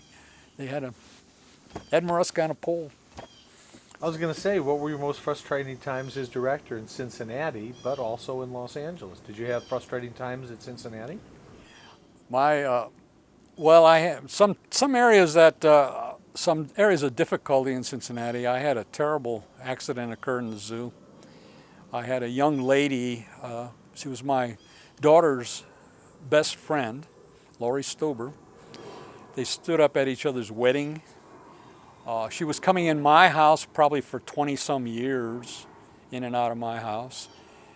And she loved animals. I remember as a little girl, she'd be dragging a stuffed bunny down the street. And, "What you got there?" "My bunny," So I says, "Well, you're dragging it, Lauren." She said, "It won't hurt him." But she was a cute kid. And eventually, she begged me, and eventually I hired her at the zoo as a keeper. So she became a keeper in the bear area.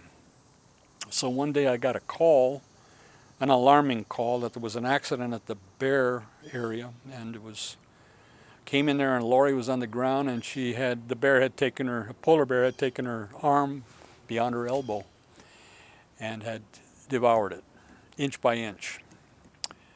And it became a very trying time for me because a lot of mistruths, when it became sort of a legal battle, when they were vying for money, and it was a bad time. It was not a time that I enjoyed picking up a newspaper. But I survived it. I was surprised I survived it, but I did. But it was trying because it was a person that was close to our family, and you just couldn't imagine the trauma that caused. But were there safety things that were initiated after that? Did that somehow enforce better things in your mind? Well, things? Yeah, OSHA came in, and but see, we had it was kind of we had a manual, and our curator would read the manual to new keepers, and it obviously had all the nuts and bolts. You don't go near bears, cats, you stay so many feet away from the bars. And the bars were 2 inches on center. And the way lawyers worked it was the fact that she didn't sign the manual, so therefore she didn't get the manual. And then they claimed the lawyers brought in an expert from from London, who said that the bear skull is malleable and it can come through 2-inch bars, grab it, and then come back out. And we had no way. I mean, the jury these were experts. So it was. I remember I had Jim Dolan and from San Diego and Jim Dougherty, and it didn't help. There was a lot of sympathy for, and I can understand that there was a lot of public. For example, they didn't take sanctions against. I mean, there was a lawsuit, and they won the lawsuit, but they didn't take a punitive action against the zoo, the jury, which they could have if they thought we were in the wrong, but they didn't. But it was a trying, one of the most trying times of my zoo life, my career. On another level, you developed, we're talking education, you developed a docent to volunteer program, or was that in place before you came to the zoo? No, it was started by, I remember I had like 1,200 volunteers involved in the zoo at one point. It was started in my administration, and it was people that were always around. It was probably one of the early docent programs, and we had some interesting firsts at the zoo. We had one of the first, other than maybe one of the first travel programs other than Marlin. Marlin started it, but we carried it on and did it bigger and better at Cincinnati. We expanded it. We had one of the first docent programs, some of the early education programs, so we were pioneers in some areas that today have expanded into all zoos worldwide, at least in some areas. So the docent program was developed under my administration, and it became a very powerful element in our success. We couldn't have afforded to do on a small budget. We had a relatively small, we got a lot of bang for our buck in Cincinnati. We had to. For a relatively small budget, we were able to do a lot of things. It's only because of the volunteer help that we had. Give me an example of their significance. Well, they ran for a while. They ran our gift shops. We had a complete docent-based gift shop operation. They were a very important element. We couldn't have expanded our education programs without them. I'm trying to think of other areas. Oh, we had them out in the park. They were liaisons between the collection and the visitors. We had docent training programs. They would take animals. They'd get outside of the border fence to schools, and it was a very. In fact, we ended up hiring eventually a director of docents, a volunteer coordinator. The zoo utilized or had access to a 100-acre farm in 1982. Was that something you initiated? We had access to it was a serendipity, an access to a 180-acre farm just outside of Cincinnati in another county. And it was the Mast family. Mr. and Mrs. Mast loved the zoo, and their daughter Blanche they gave their property to the zoo, and their daughter Blanche was given life. She could stay in the house for the rest of her life. It was a house on the property, and we could utilize the rest for whatever we wanted to do with it. So we developed it. I thought it'd make a nice breeding farm, and where we could expand. We wanted to do some crane breeding, and we needed more acreage. We wanted to work with cheetah. We needed some area for that. So we had some areas for hoof stock as well. And it worked very well. I don't know today. I really am not familiar whether they're utilizing. Oh yes, they are, because they're breeding cheetah out there on a regular basis right now. So it's still in. It's still working. Yes, it's still working. We also had a larger property that was donated in Mason, and I think that may be closer to 500. The zoo still may retain title to that, about 500 acres. But it was not, the smaller property was nice because it was hilly and forested, had streams. The Mason property was not conducive to, in my opinion, to developing a zoo. Was just flat. We often talked about the bill, whether we should move the zoo, and we had a lot of discussions. And my contention was, unless you can come up with the hundreds of millions of dollars, that this plant is probably valued at, it'd be senseless to move it.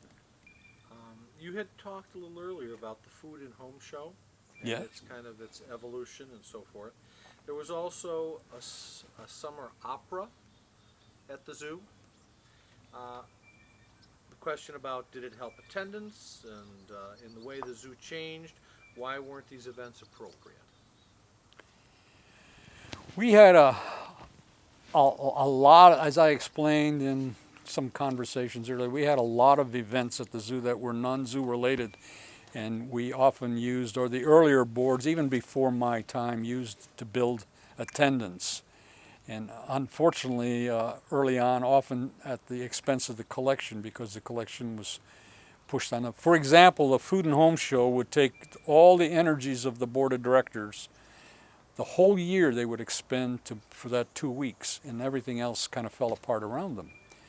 And when I pointed out the amount of damage that they left on the property, we were able to finally abandon it. And I got rid of the rides in the zoo by simply converting it to animal rides. At that time, we used elephant and camel rides to replace it, to replace the revenue. That's the only way I could justify in eliminating the circus atmosphere. But we had a facility that I was very proud of. We had an affinity with Grand Opera. I think it was probably back into the 30s. The only bad thing about the opera was it was in a big old building that dominated the center. It was right in the center of the zoo. But opera was kind of neat. It added a lot of sophistication. First of all, it brought in a whole new gamut of people into the zoo. It was in the evening when the zoo was already closed, so it wasn't impacting any of the zoo. Other than the building itself, it was not impacting our daytime operation. But we got a great publicity. I remember Beverly Sills, she just cracked up on, apparently she just hit this crescendo, and all of a sudden a sea lion would bark or peacocks would start yelling. She was on even Johnny Carson show or something. She just started rolling on the floor, and that was kind of a fun place. Oh, and one of my first duties at the zoo, when I came in as General Curator, Bill Hoff he hadn't introduced me to the group yet, and he said, Ed, Ralph Corbett will give us $5,000 if we can walk a cheetah across the stage in the opera Aida, where they had the grand procession. So he gave me a cheetah to break. So I was working in the evening with the animal, and lo and behold, the animal escapes. And I saw this budding young career just go right down the tube. And all I saw was the cat racing across the zoo. And it was in the evening, the zoo was empty, and I'm racing after. And I could visualize the animal running out on the street, and new employee lets wild cat loose in the city. So my heart's pounding. And at that time we had railing around the reptile house, and I run up over the hill, and there's the cheetah sitting there with the chain wrapped around the thing. So I didn't tell that story till many years later. Now, hey.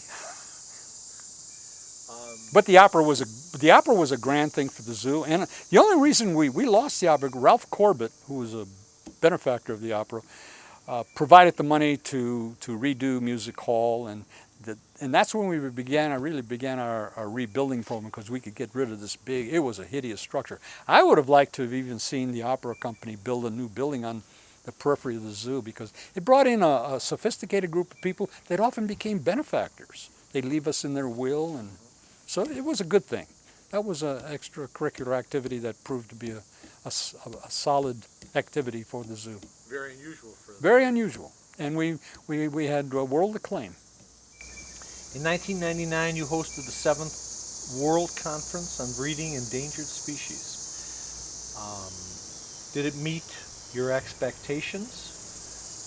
Why was it important for Cincinnati to host it? It met our when we hosted the conference, the 1999 conference for the preservation of endangered species, or the captive breeding of endangered species, It was extremely important for our zoo because we were doing great things, but it wasn't known out there. It really hadn't percolated the zoo community, the things that were happening in Cincinnati. And we thought that by hosting this, and this is when we just opened our new research center, we had a lot of things to work in that area, and by bringing in scientists and researchers from around the world, it would add greatly to the knowledge of breeding rare species and how these various countries are cooperating. Even some of the things the husbandry that's been developed in the zoo industry now is being used by wildlife communities all over the world. That's a strong benefit. I was in Tasmania, and they're breeding certain species of parrots for reintroduction that are endangered, and captive breeding going on here and there. And those are all husbandry developments all husbandry techniques that were developed in our field. So that's, again, a plus. But it was nice, in my mind, to get all these groups together to share that knowledge. And it worked out very well. It was beyond my fondest expectations. And we published the proceedings from that, and I think a few years later we may have hosted another one. Can you talk about the concept of a frozen zoo and the plant conservation project?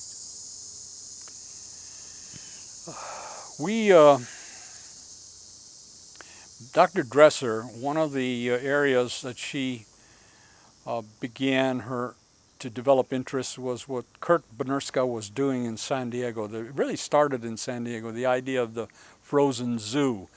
Maruska, I think, perhaps was doing it more with tissue, animal tissue, and Ollie Ryder. And Betsy thought of reproductive gametes being, and fertilized ova being kept in preservation as a bank for more difficult times. So she developed the concept of the frozen zoo, and that has gone on under Terry's belt as well. So, and in fact, they've got a lot of Sumatran rhino material in there. And then, unfortunately, it doesn't look good for the Sumatran rhino as a species. It's losing ground rapidly. And well, there was also an area that very few people were working with, and we thought that might be a nice thing to round on. That was plant conservation. That was my idea. I thought we should be developing methods of saving endangered plants as well, and Betsy liked that idea, and she hired a young botanical researcher, Valerie Pence, and Valerie's still at the zoo and doing some fantastic things with culturing media and freezing and etc. that is going to prove very beneficial for many plant species. How did you develop your relationship with the Zoo Society that was a major part of the Cincinnati Zoo? And did it change over the years? You indicated there were some golden times.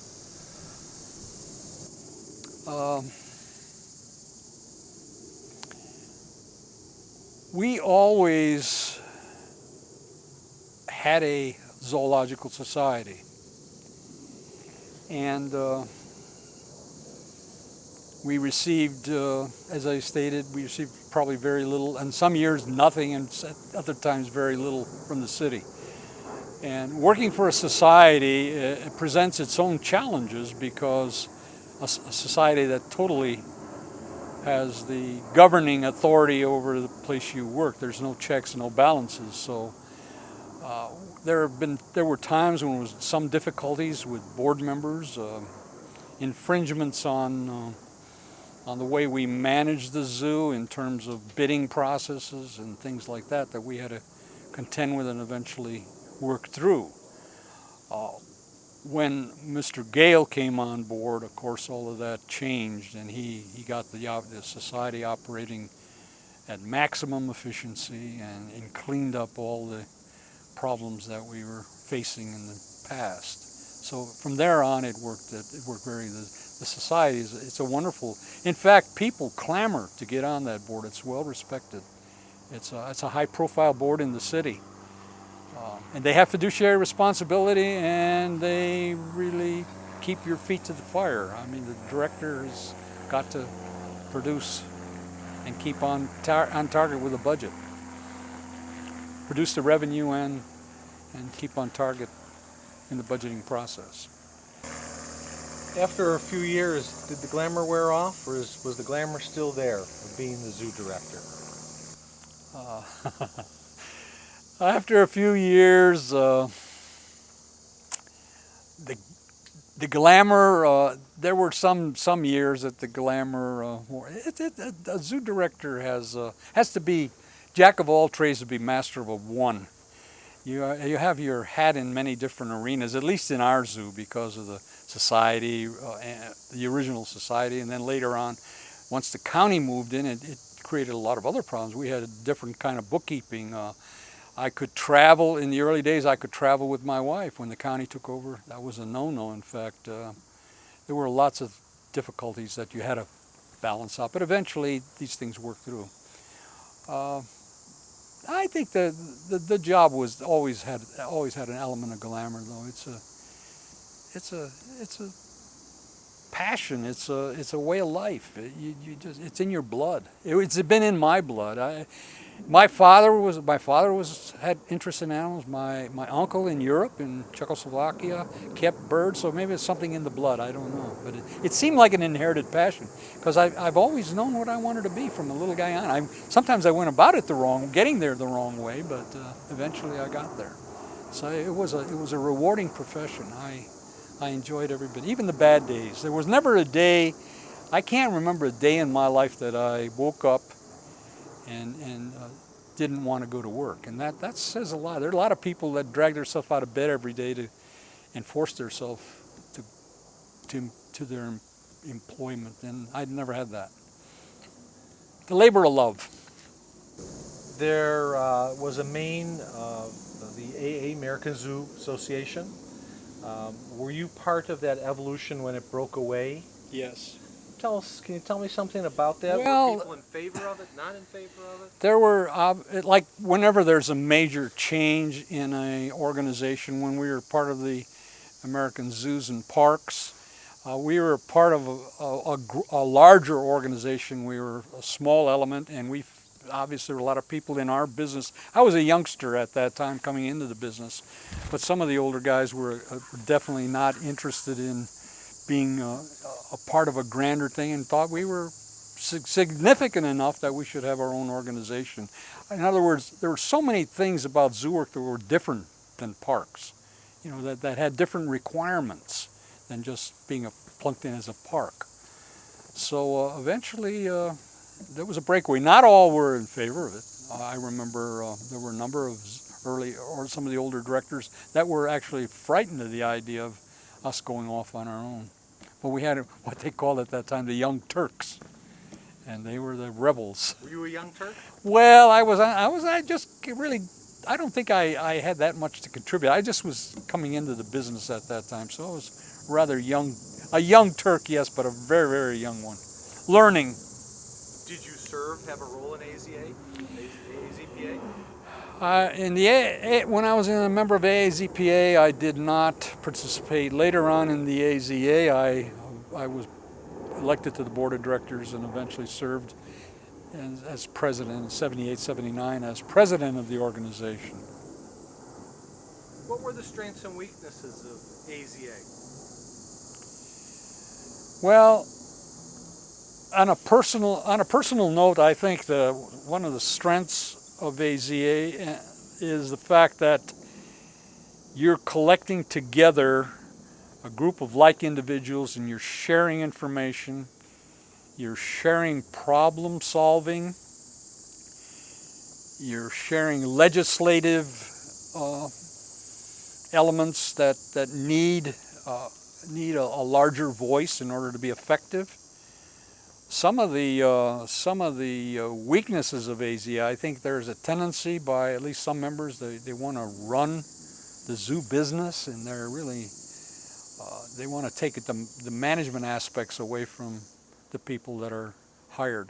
I realize that's a difficult situation, because some areas, if a director is responsible or irresponsible, it can reflect on the whole organization. So there's that delicate balance. But I think you still have to depend on reliable people that have been hired to do a job, and let them do their job, and let the organization be the blanket, so to speak, to protect them from the outside world. and work in concert, because there are people that want to destroy us, and we know that. There are still elements in society that don't like zoos, and zoos are extremely, as we have proven time and time and again, they're important in many ways. And I as a person, on a personal note, I feel they can be even more important considering their constituency, the people, the wonderful, wonderful crowds that we gather globally. I don't know what the figures are, but in one time, I remember in my younger days, we were outdrawing the three major sports combined in terms of attendance. And so we're popular organizations. Now, how do we collectively use that power? That's the trick, and that's where AZA can play an important role. What do you think? How can zoos do that? As much as I don't like to manage by committee, I think there's an area where we really should get some of the sound minds in this organization, define the problems globally, and see how we can, we're certainly not alone going to solve them, but how we can play our part. And I think a lot of the zoos today are doing that. They're taking on the green movement. The Cincinnati Zoo is a perfect example. We've got our energy down. I mean, we're actually being an example to our community. We got our energy. We're solving. We've got our parking lots have are powering a good. They've got a new system that they put in. It's sun shields, and it's developing power, and cars park underneath it, and it's solving a great part of our energy problems. A lot of our buildings are green buildings now, and they're renting all kinds of. They're designed with energy saving in mind. They're doing marvelous things in our zoo in terms of energy. But now, how do you combine all of that and present that to the public? That's one way, and the other is how do you deal with you know, the real crux of it is politics. Now, again, how do we make that a cohesive, take that group and work on ways to develop voting for the proper people, and the why of why you want to vote in a certain direction. Because the power is in the vote. And we don't have it right now. We're kind of scrambled out there. I don't know if I'm, in my own sense, I don't know if I'm phrasing properly the way I gotta maybe rethink that for a moment. But if we can gather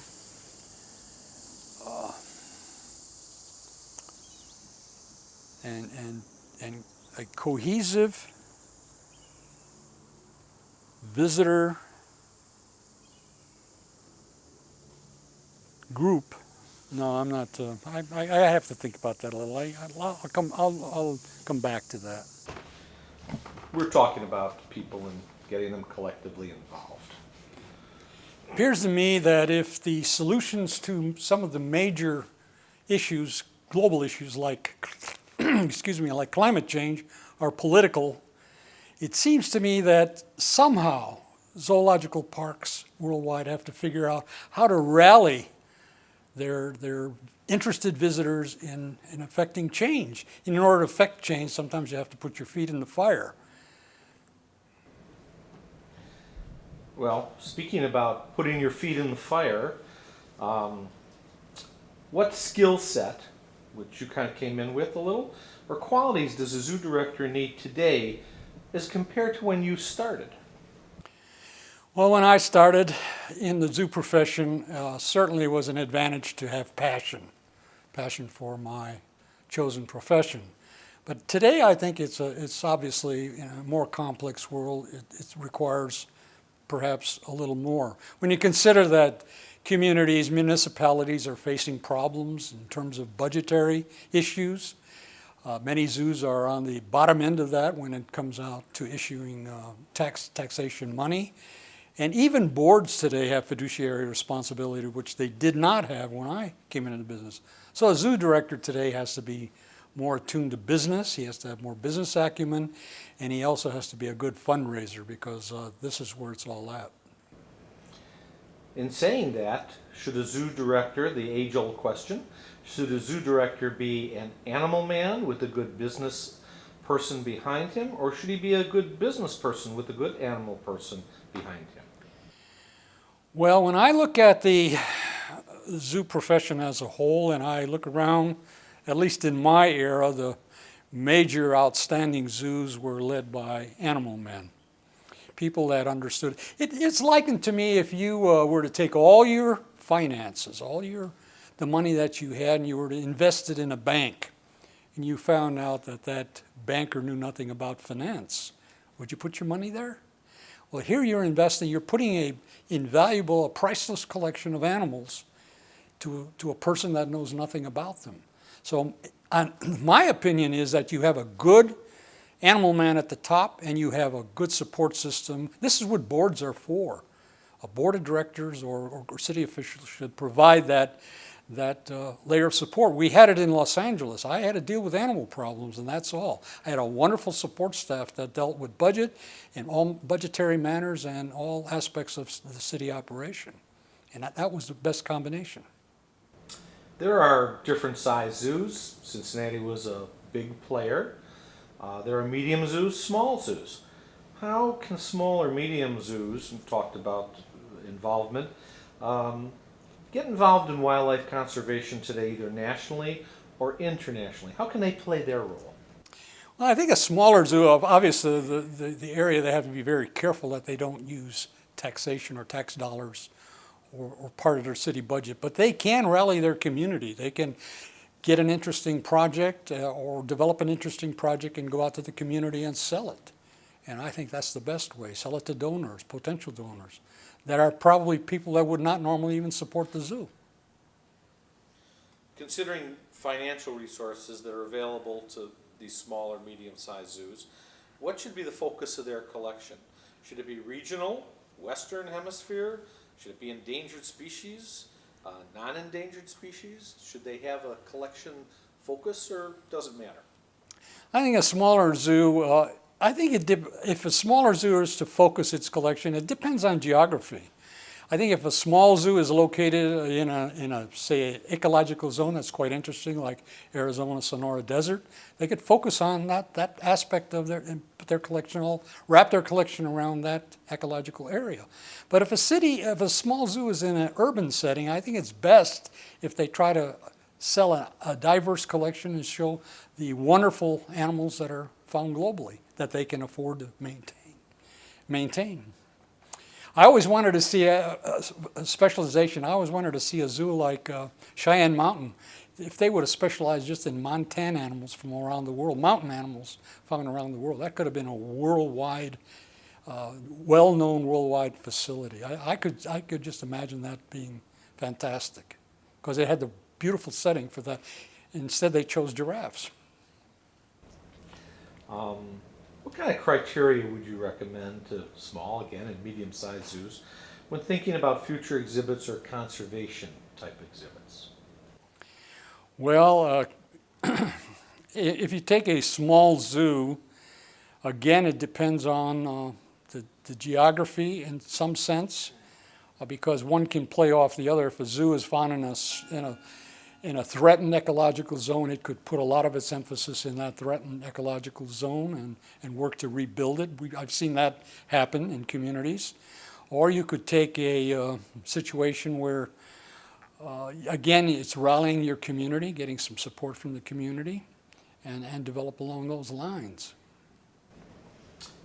Today, in many cases, zoos are afraid sometimes to confront animal welfare or animal rights groups that are against zoos. Could you give us your thoughts on how best to deal with these type of groups? And did you have to? Well, when I was in Cincinnati, we really did not have to confront. We didn't have the problem of animal rights groups, maybe to a small extent, but nothing that was major that we couldn't handle with good public relations. When I was in Los Angeles, it was a different story. There were obviously a lot of pressure groups, and what we found in Los Angeles is by bringing the heads of these various animal rights groups into our fold, having meetings and hopefully resolving some of the problems, some of the issues that they brought forward, and some were very sound. Some were good ideas and good suggestions that we implemented. But it was keeping them involved, and it seemed to be a way of keeping things a lot calmer.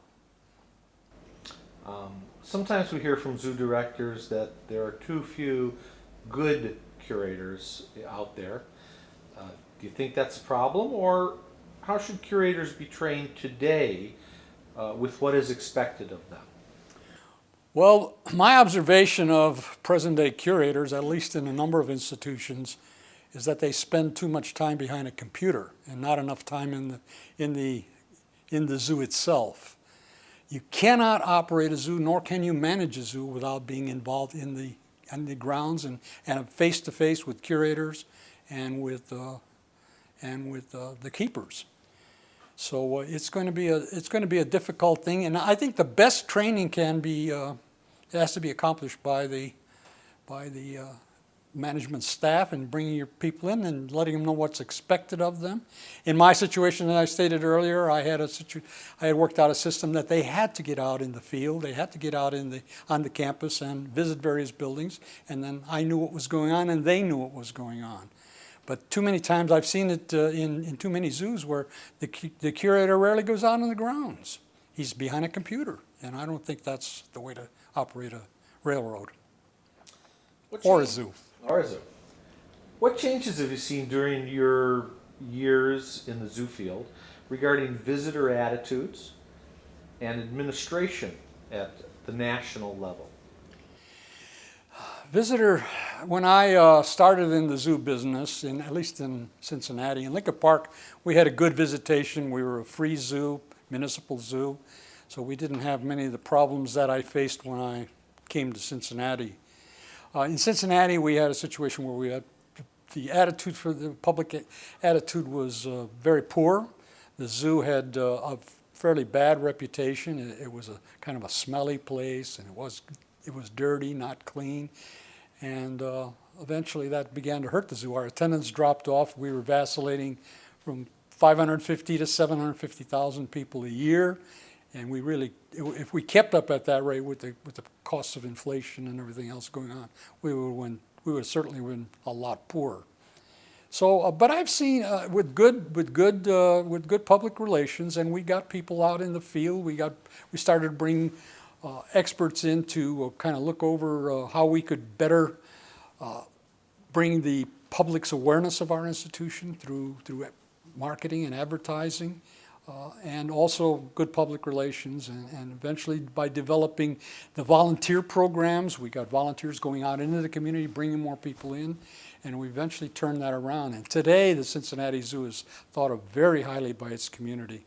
It ranks among the top institutions, other than perhaps the Cincinnati Reds, in terms of visitor popularity. What issues caused you the most concern during your career? And how do you see the future regarding those same type of concerns? Money, money, money. The issues of the difficulties of running a zoo obviously haven't changed much.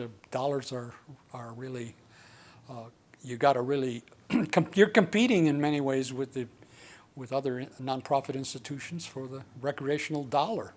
So you've got to put your best foot forward and keep the people coming through the gate, make them want to come to the zoo, have new things going on.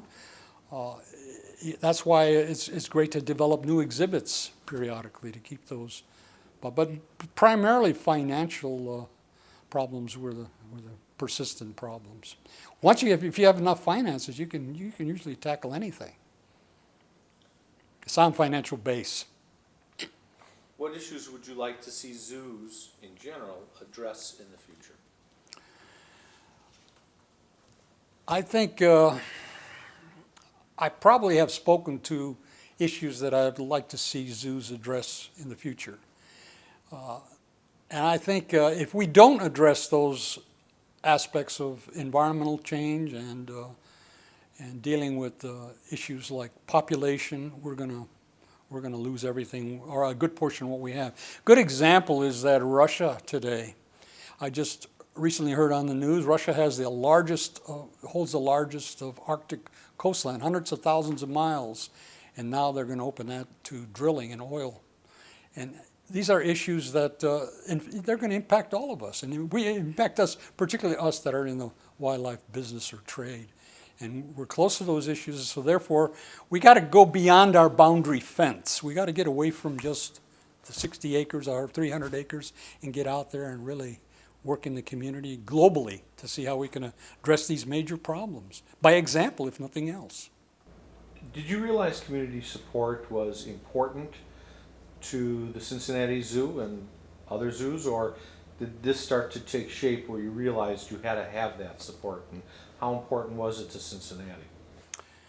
You know, in terms of community support, the importance of community support, when I started in the zoo in Cincinnati, I didn't realize the importance of it. I mean, coming new into the organization, I had enough internal things to correct and to adjust and to get properly, to get working properly. However, I soon found that I couldn't do that without outside support.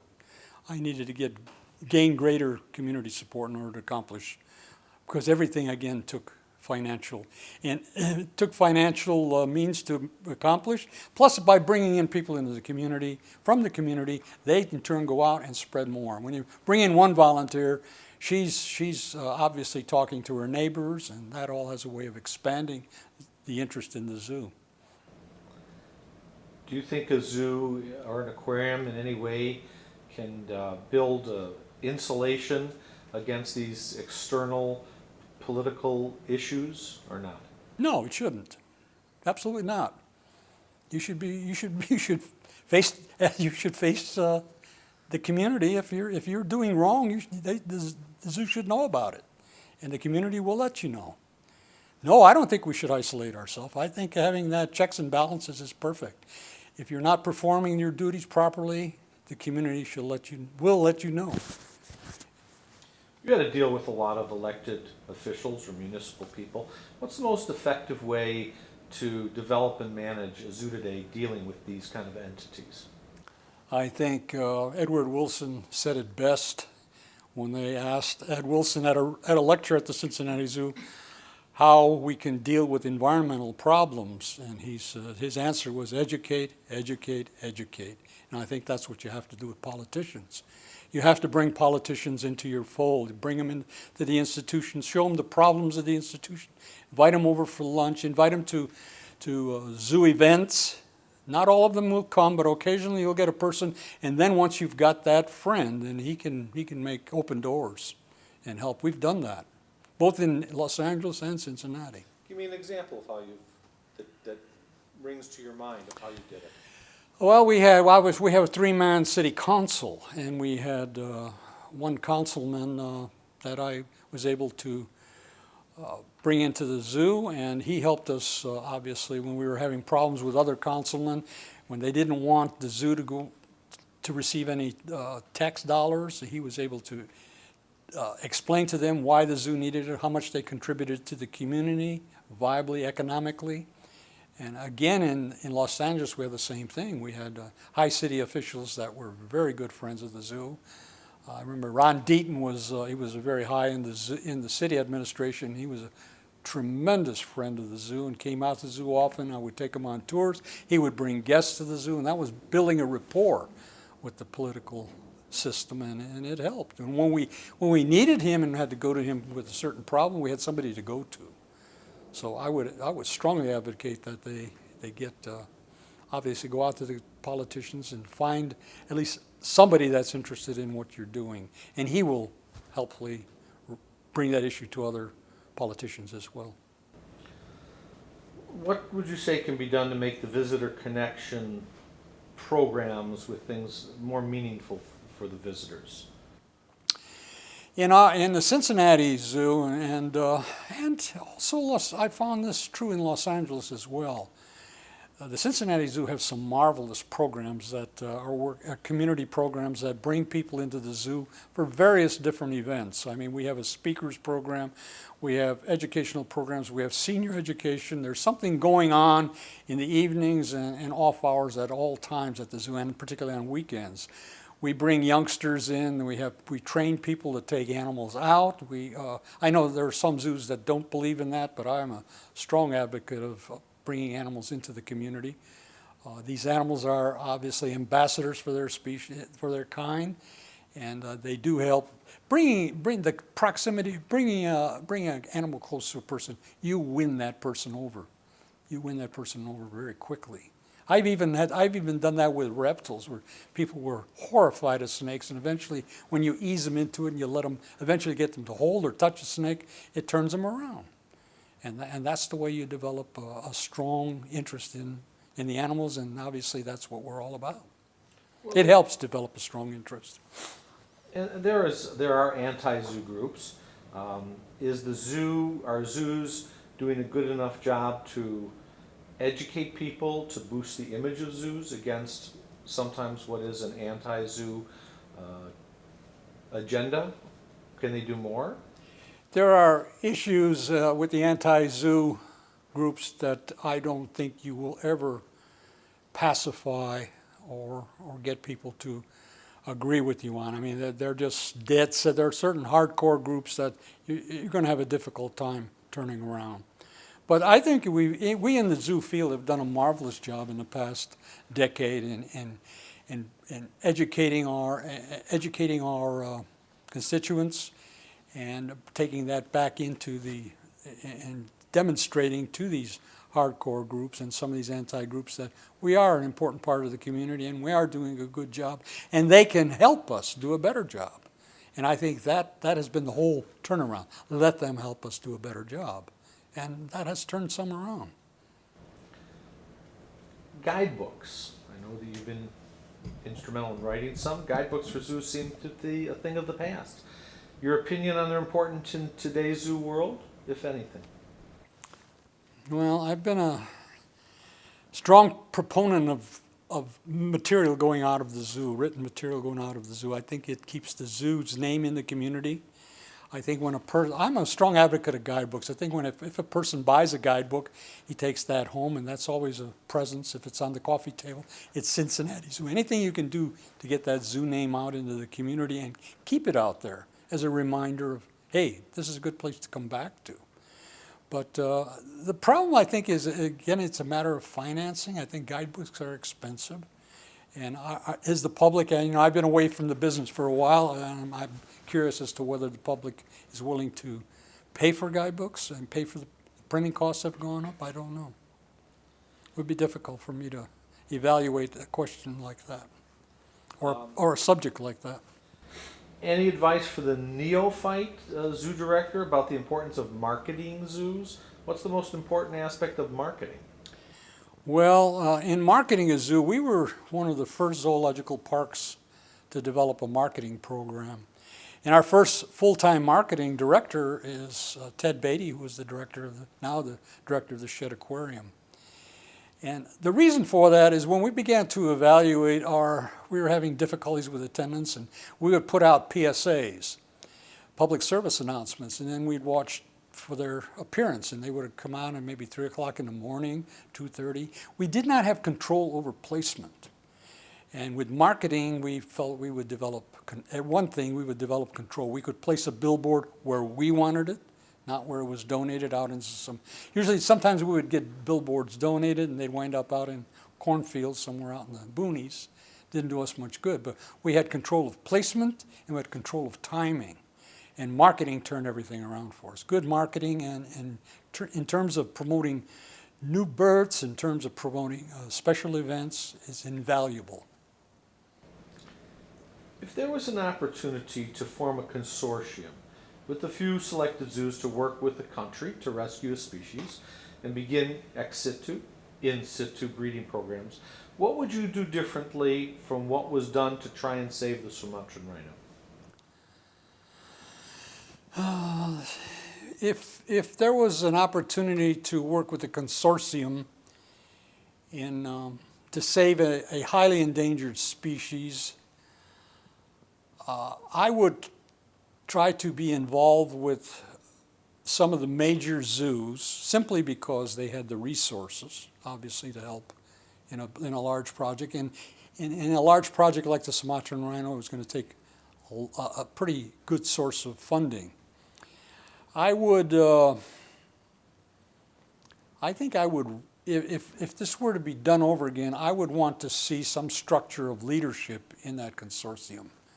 In other words, there would have to be a point leader, there would have to be responsibilities in that organization would have to be designated in order to, this way everybody was, again, going off on their own kilter. They were randomly, obviously by dollars, connected, but everybody was sort of sometimes going off doing their own thing. It wasn't organized well enough. I would see that. I liked the players. They were all great players. I mean, we did a good job. And we didn't fail except on the fact that Indonesia kind of pulled the rug from out underneath. We were supposed to obviously have more animals for that base, and we were building traps, and they were logging right next to our traps. So there wasn't much concern about. Once they had our money, there wasn't much concern about what we were doing. That was unfortunate. And I think an important part of this, now in hindsight, would have been to get some leadership from the country that you're working with, get them on board.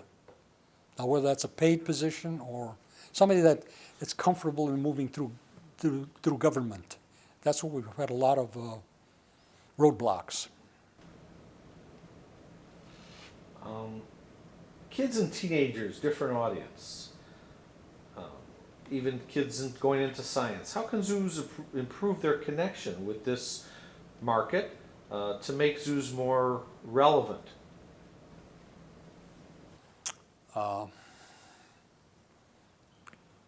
Again, my experience has been with my work experience has been with, actually it has been over my lifetime with 3 zoos, but the 2 major zoos in recent years, of course, have been Cincinnati, the longest span, and a short span in LA. And both zoos, I felt, had good programs, outside programs that brought children in, and even teenagers into the zoo. They had environmental workshops, they had field excursions. In fact, the programs are so popular at the Cincinnati Zoo that they have to sign up months in advance before, they fill up quickly. So those programs they have overnights at the zoo. They have all kinds of programs that bring a lot of youngsters in and keep them interested. And those are the people in the future that are going to be the voters and the legislators. So it's good to keep them on board. American Zoo Association should be addressing now? I think the American Zoo Association has to, again, look at the broad picture and see ways of turning voter apathy in some way without necessarily lobbying. I think that can be done through educative programs and through the communities that they're working with, volunteer base, so that the zoos, and particularly themselves, aren't necessarily involved in lobbying, yet they can get that directive out through their constituents, through their members, and through their societies. What's your view regarding the hot topic of zoos maintaining elephants in their collections? Well, elephants are a zoo director's nightmare in general. They're large animals, they're destructive, they're they can be dangerous, yet they're the most popular animals that the zoo has. And I think if a zoo wants to, first of all, like all other animals that it maintains and houses, it should have proper facilities, large enough that the animals have room to move around and at least have the freedom to go from area to area and not be confined closely. I think that's what turns off a lot of our visitors. It turns me off. That's why I look for expansion in our elephant. We had 5 elephants living in an area that really was designed for 1. And I went to the voters with that, and I was able to get that turned around. It took some doing, but we were able to expand our elephant house, plus the help of a number of donors. If you can afford the space and the personnel, and I don't see any reason why a zoo should not house elephant. They're popular animals, wonderful animals. They're extremely intelligent. But you have to go in knowing that you're dealing with a difficult species, or a species that can be difficult. And if you don't design properly, they can tear a place apart in no time, through no fault of their own. Has AZA been supportive of zoos, do you feel, in this arena of maintaining elephants? Not enough, and I think in terms of coming in and wanting to manage your animals, I don't think that's the way. I think the AZA should provide guidance, collective guidance, coming from membership, or even from the board we elect, but I don't think it's necessary for them to come and directly manage your animals. On the other hand, we run into a double-edged sword, because if a zoo does not properly care for their animals and an accident happens or a person is injured, it reflects on the whole industry. So it's really a very complex issue, and perhaps it needs more walking through. Maybe, I don't think we're finished with the issue. I think it needs more attention. How does the AZA of today that you've been associated with compare to the AAZPA, the beginning organization, of 30 years ago? Night and there are comparisons. If I were to compare the AZAP with the AZA today,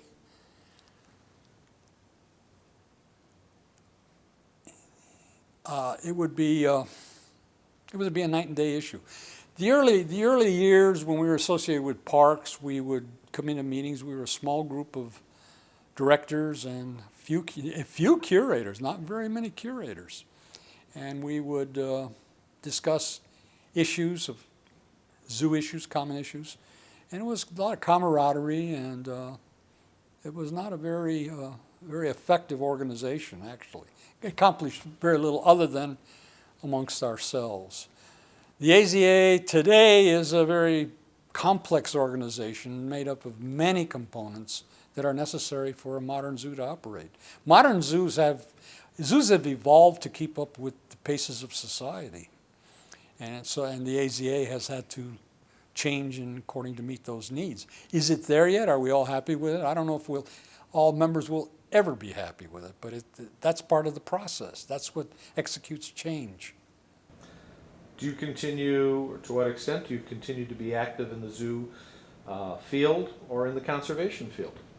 Well, when I retired, I was not retired a year, and I accepted an interim position in Los Angeles for 13 months.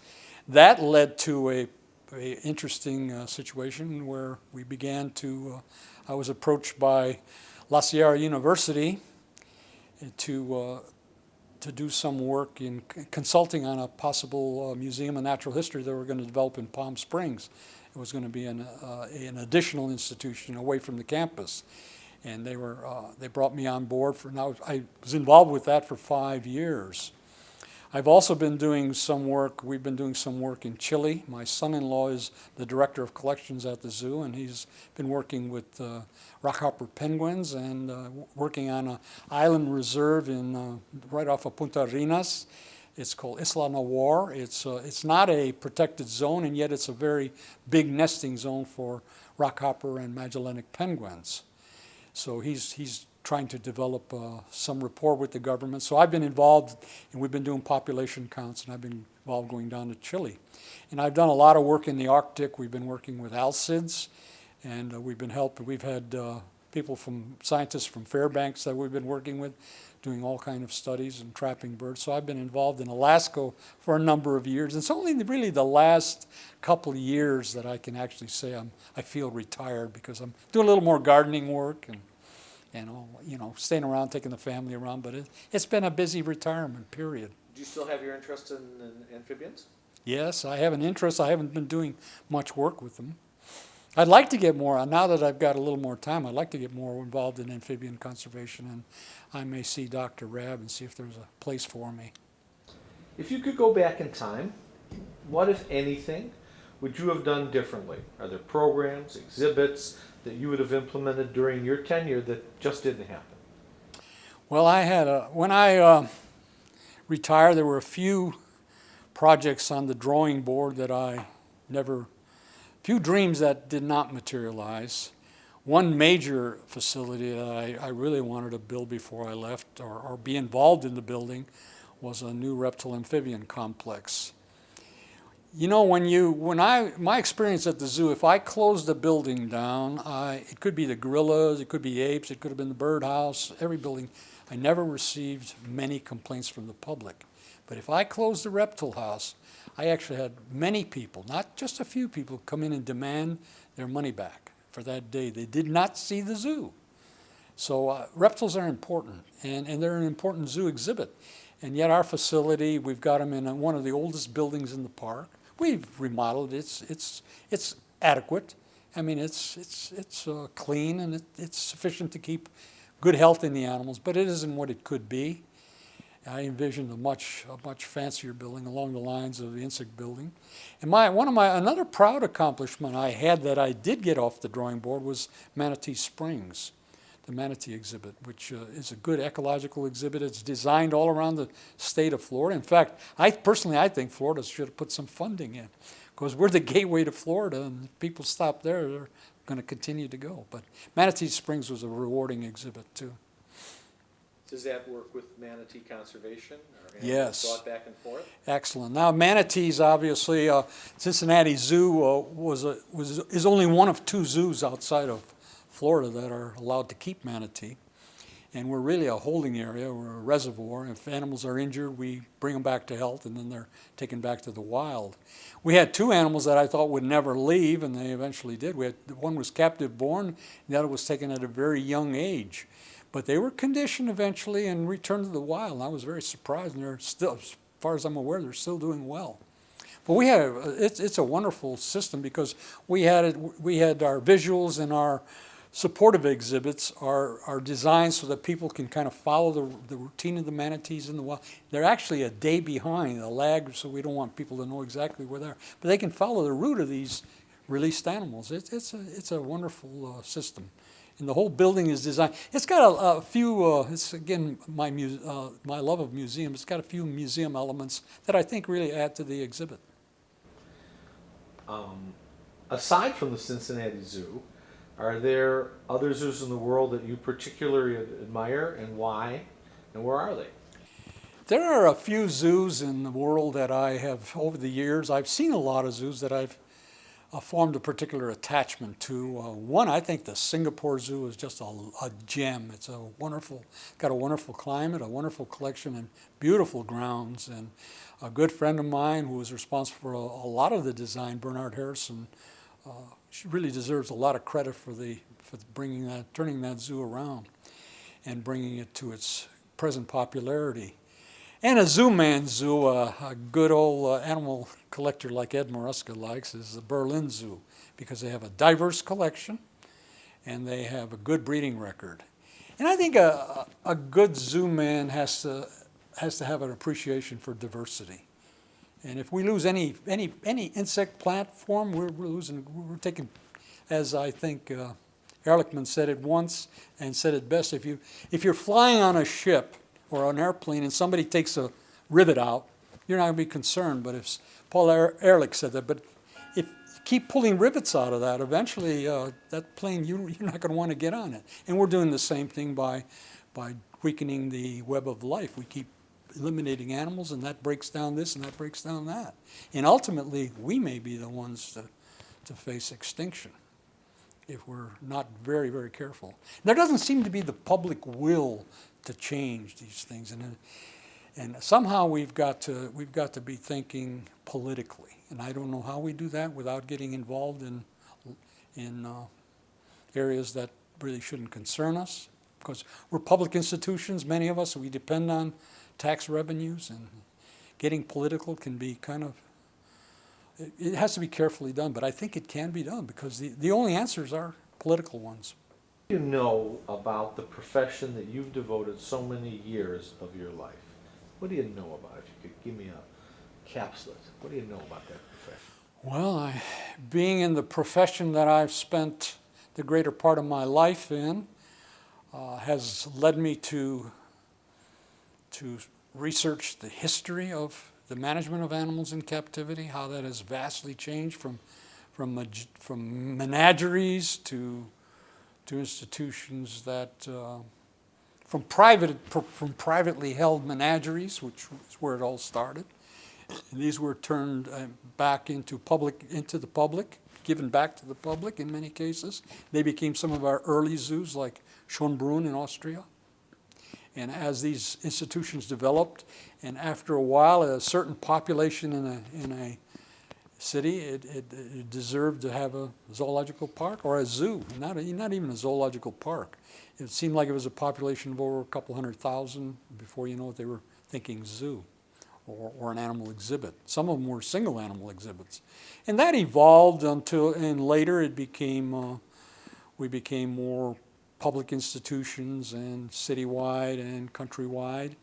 And then eventually we ran in, by not our own doing, but sign of the times, we became very important repositories for highly endangered animals. I think that has entirely changed our whole role of what we are. We still have to be popular places, still have to be places that are fun to come to, but we have to, the underlying areas that we have to be certainly more scientific in our approach to things, and we have to be great community leaders. How would you like to be remembered? I'd like to be remembered as he cared, and that he took the Cincinnati Zoo from one of the lowliest zoos in the country when he came into one of the top-rated zoos in the country. When you were at Cincinnati Zoo, did you have a favorite animal? When I was at the zoo, I was a very fortunate individual. I was enamored with life. It could be an insect or it could be an elephant. I had no specific animals that I was. If I did specialize in an animal, or I took a great interest in an animal, like I was interested for a while in fossorial animals. I wanted to design at one time an exhibit around ground-living animals, or animals that lived, the hidden world. That was going to be the name of the exhibit. And it was going to deal with moles and shrews and Sicilian animals that are rarely seen, and do it in an exciting way. And I think by doing things like that, it kept the creative juices flowing, and it was a way of fulfilling dreams and desires and getting things really rolling in the right direction. The Cincinnati Zoo had some collecting trips in '65 and '66. Was this your idea? Can it be done today? Well, we were building a new nocturnal exhibit in Cincinnati, and I had visited Houston at a conference, and Houston was displaying vampire bats. Again, I know vampire bats were displayed by or kept by Ditmars many, many years ago, but I hadn't seen, these were the first vampire bats I had ever seen. And knowing that we were going to do a nocturnal exhibit, I thought this would be a marvelous animal to exhibit, and because they were active, and and just the reputation alone was worthy of exhibition. And there was no way to get vampire bats. I had checked with Houston; they didn't have surplus, and the way they got their bats is they went across into Mexico and collected them. So I got a hold of Bob Dooley, who was then curator. John Whirler was the director, and we met with them, and they said they would go part way with us into Tamaulipas and show us how to collect bats and where to collect them, which we did. And we designed a trip that would take us into Mexico for 7 weeks, both 2 years in a row. One 6 weeks and the other 7 weeks. And that was to collect Mexican animals and go all, and it was part of the program was to portray this on we videotaped, we filmed everything, and we had a show in Cincinnati. It was a local zoo show that Bill Hoff, who was then the director, hosted along with our veterinarian, and I was to film things, and they were going to use that on as part of their TV experience, the way zoos collect animals. So we went all the way in we went along the east coast of Mexico, all the way down to Yucatan. And we collected morlets, crocs, we collected birds. We had permits. It was interesting, though, the zoo back then, zoos were still not thought of very highly. I also had a university, a gentleman with me that was collecting birds for the university collection. and I applied to the Fauna Silvestre for permits to collect hummingbirds and orioles. And I was not allowed to, I was refused on those species. Yet the gentleman I had with me, he shot 30 hummingbirds, and they were 2 blocks away from the department's offices. There was a woman sitting there with a cage full of orioles that was pinching them, killing them, and stuffing them with straw, wiring them, and selling them to tourists. So zoos did not, zoos still had that image of this. They weren't scientific institutions. They weren't worthy of a permit. That has changed today, thankfully. You put a lot of resources into having a giant panda at Cincinnati for a short amount of time. How difficult was that? Do you feel the funding was well spent? And how did that evolve? Well, I attended a giant panda conference with Warren Thomas in Beijing. And my reasons for going to China were not necessarily involving, at that time, giant pandas.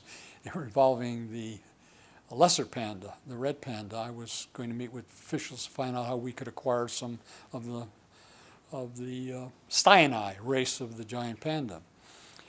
But I went to the conference with Warren, and during the conference, David Jones, the director of the London Zoo, offered Maria Elena Hoya, who was the director of Chapultepec in Mexico, their male giant panda. And she had 2 females. But lo and behold, she had to refuse that offer. She didn't have the space to house the male. So flying home, all of a sudden a light bulb went off, and I thought, maybe I have a way of making this a good marriage.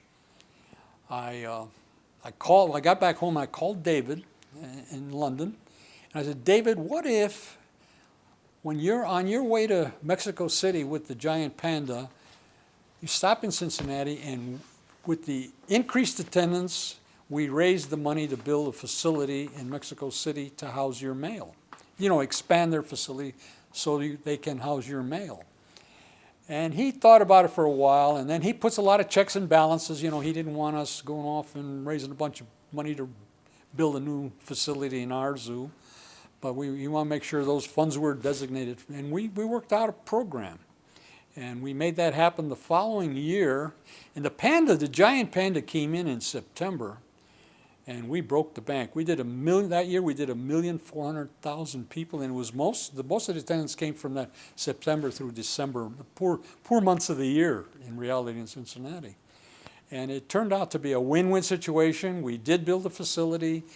They did send their animal there, and they had numerous births. So it was a wonderful conservation effort by the 3 zoos combined, and we're very proud of that. So we had a giant panda, and we even had George Schaller give us some very high commendations for that project. As an aside, when you got the giant panda, did all of a sudden you discover you had a lot of friends? When we received the giant panda, yes, we did develop a good relationship with wondering if they could somehow get in on the action. You were also chair of the Rhinoceros SSP program. How important were and are the Texas ranchers for long-term rhino conservation? I was chairman of the Black Rhino SSP, and early on in our efforts, I was having some difficulties, or they were having difficulties with me as well, because the earlier concepts of the ranchers in Texas wanted to expand the black rhino program by bringing animals in from the wild, and of course some of their ultimate goal was in rhino hunting, and that's where I had my real problems. Shooting a domestic rhino, you might as well be shooting into a barn, and you got the same effect. We finally resolved those issues. There were a number of ranchers that I felt had far deeper interest than hunting animals. They wanted the actual conservation of these magnificent animals, and we worked out our problems. We had worked with some of the Texas zoos. We originally had some difficulties, and we ironed them all out. And I was SSP chairman for the black rhino. Said to us, there's always something happening at the zoo. Can you give us a few that are kind of very memorable to you? We had there was another species that came out of China that we had a lot of fun with and proved very popular and helped us essentially build a new building. We had a pair of snow monkeys, or golden monkeys, from China, snub-nosed langur, and they proved very popular, and we ended up building a wonderful display that now houses our Komodo dragons. So they were a good, exciting part of our zoo adventure. We did a number of programs involving various countries. We did Africa. We had the local community, the African community involved heavily, and we brought in African dancers, and we had, it was a fun time. But one memorable thing for me, of course, was I again visited, picking up on an idea. I visited Indianapolis in the early years, and it was December, cold winter day, and it had a few lights out and it had people. So I took that home and talked to our people. We expanded that. Ted Beatty was there at that time. We began a program called the Festival of Lights, which now represents 25% of our attendance in any given year. And it brings in a great number of dollars. So that was a winter festival, around the holidays, when nobody normally would come to the zoo. Now, there were days when we actually had more attendance during the Festival. Our highest attendance days in the zoo were during the Festival of Lights in one given day. So it's pretty remarkable. You could hardly walk down the zoo path. That has become a tradition in Cincinnati. You mentioned Komodo dragons. Were you one of the first zoos to have them? No, Komodo dragons were a highlight for our zoo. I was visiting Indonesia and became very good friends with the director, and I saw that they had a number of Komodo dragons, and we worked out a situation, and I asked if it would be possible for Cincinnati Zoo to acquire, and he gave us a pair of Komodos.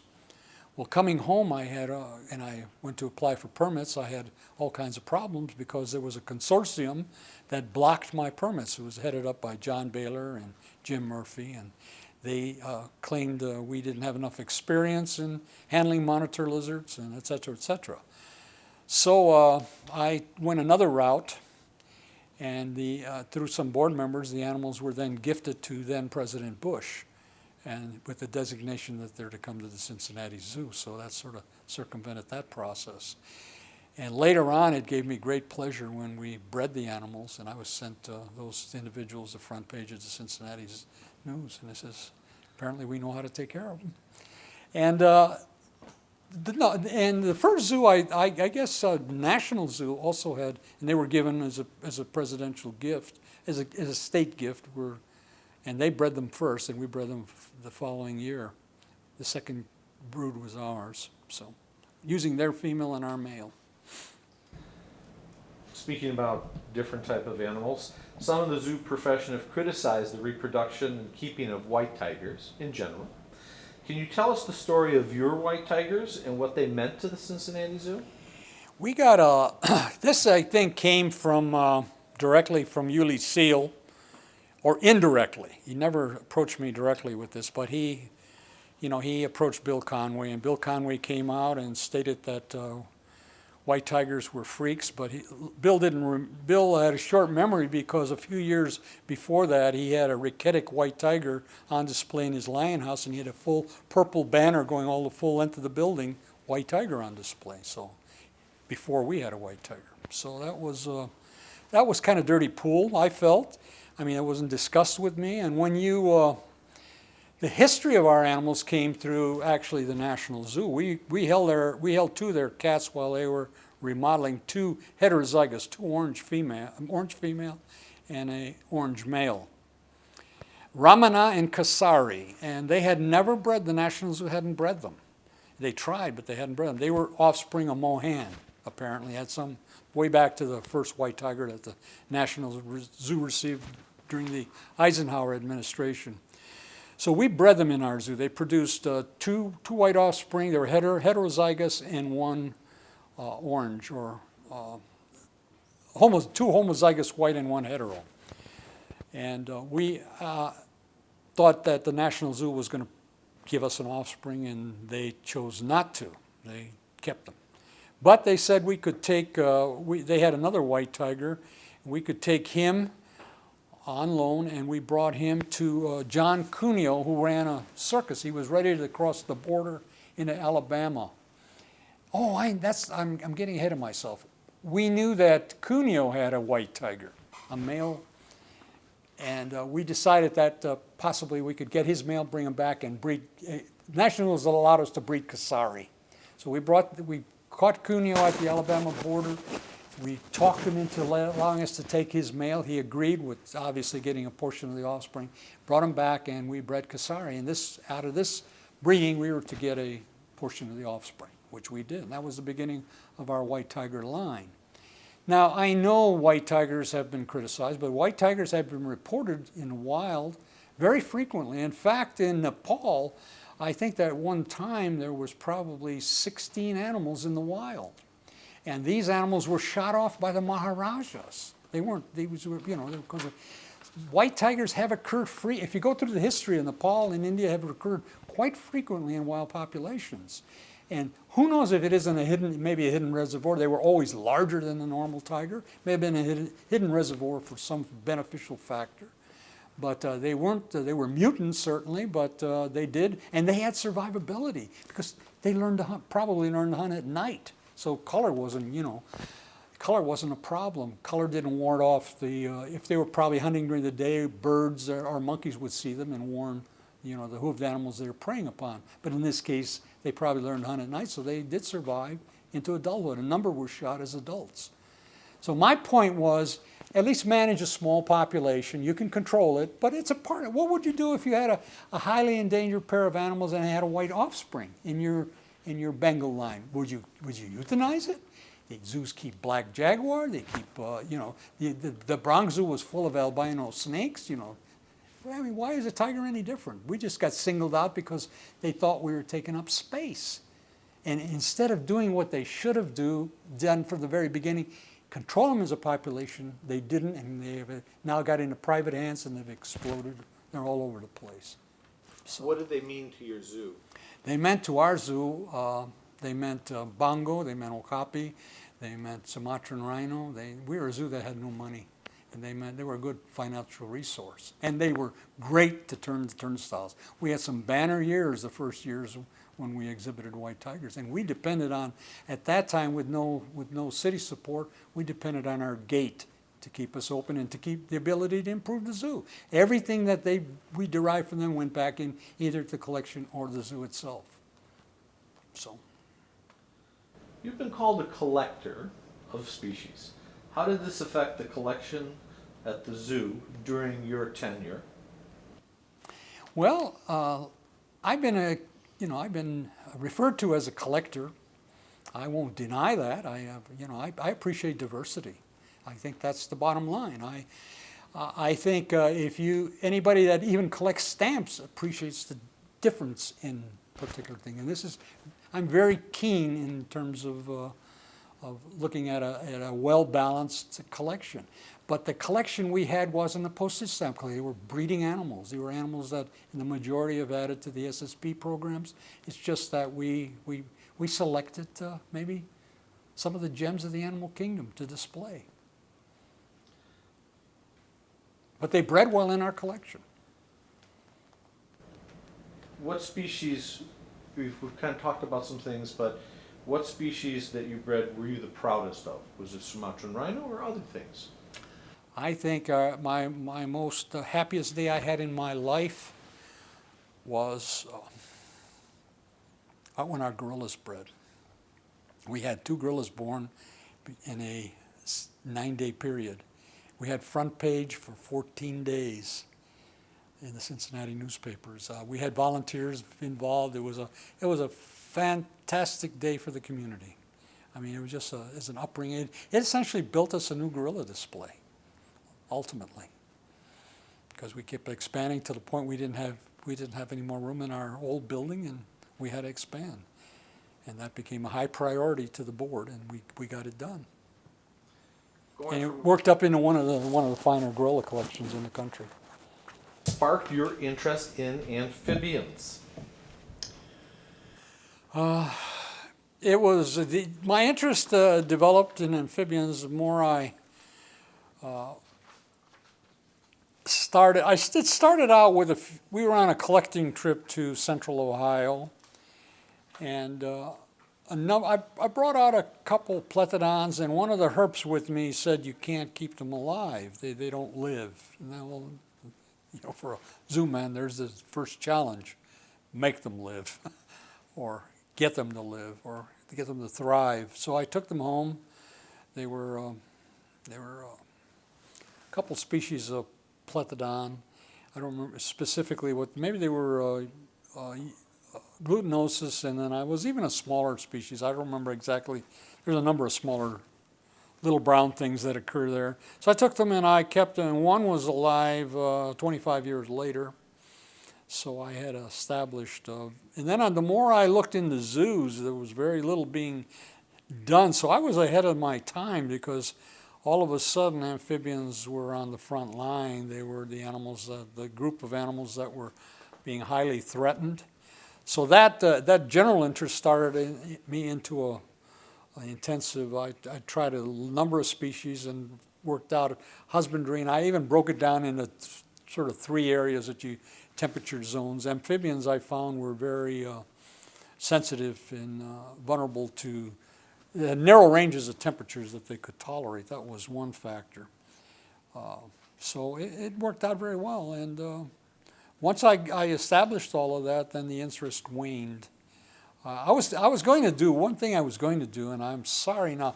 I had my hands on. You wouldn't believe the number of species of salamanders. I had gone into Mexico and collected, and I had collectors collecting for me. People in Cal. I had about everything you could describe, some of which weren't even described. And I was going to photograph everyone and then do a book, and I never made that happen. So I'm sorry that's a regret, but I should have done more with the camera. The writing could have come later, but now the animals are gone, and I may never see them again. I had all the Texas cave species I had examples of. And what happened to the salamander initiative? The salamanders were. Then we got into the salamander initiative.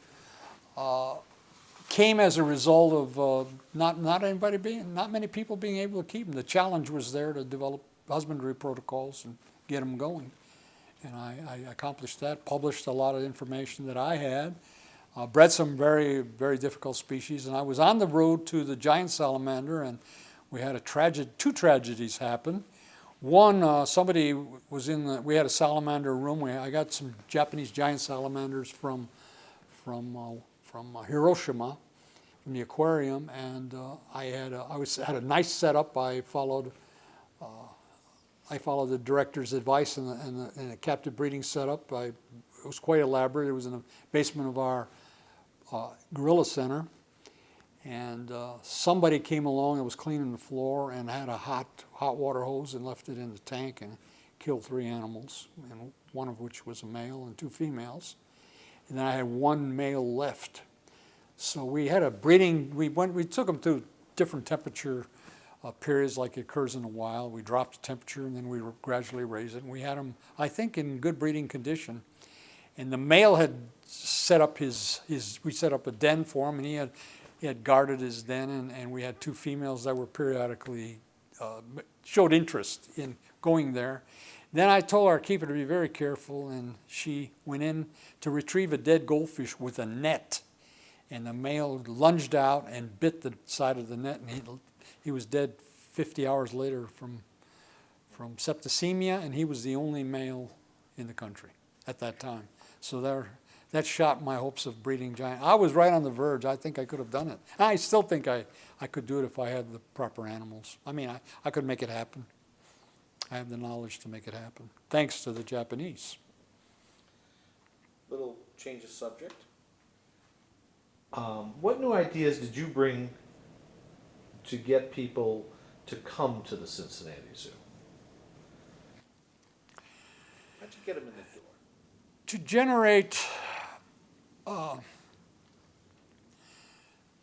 To generate ideas on bringing new people in the zoo, I depended largely on a good marketing department,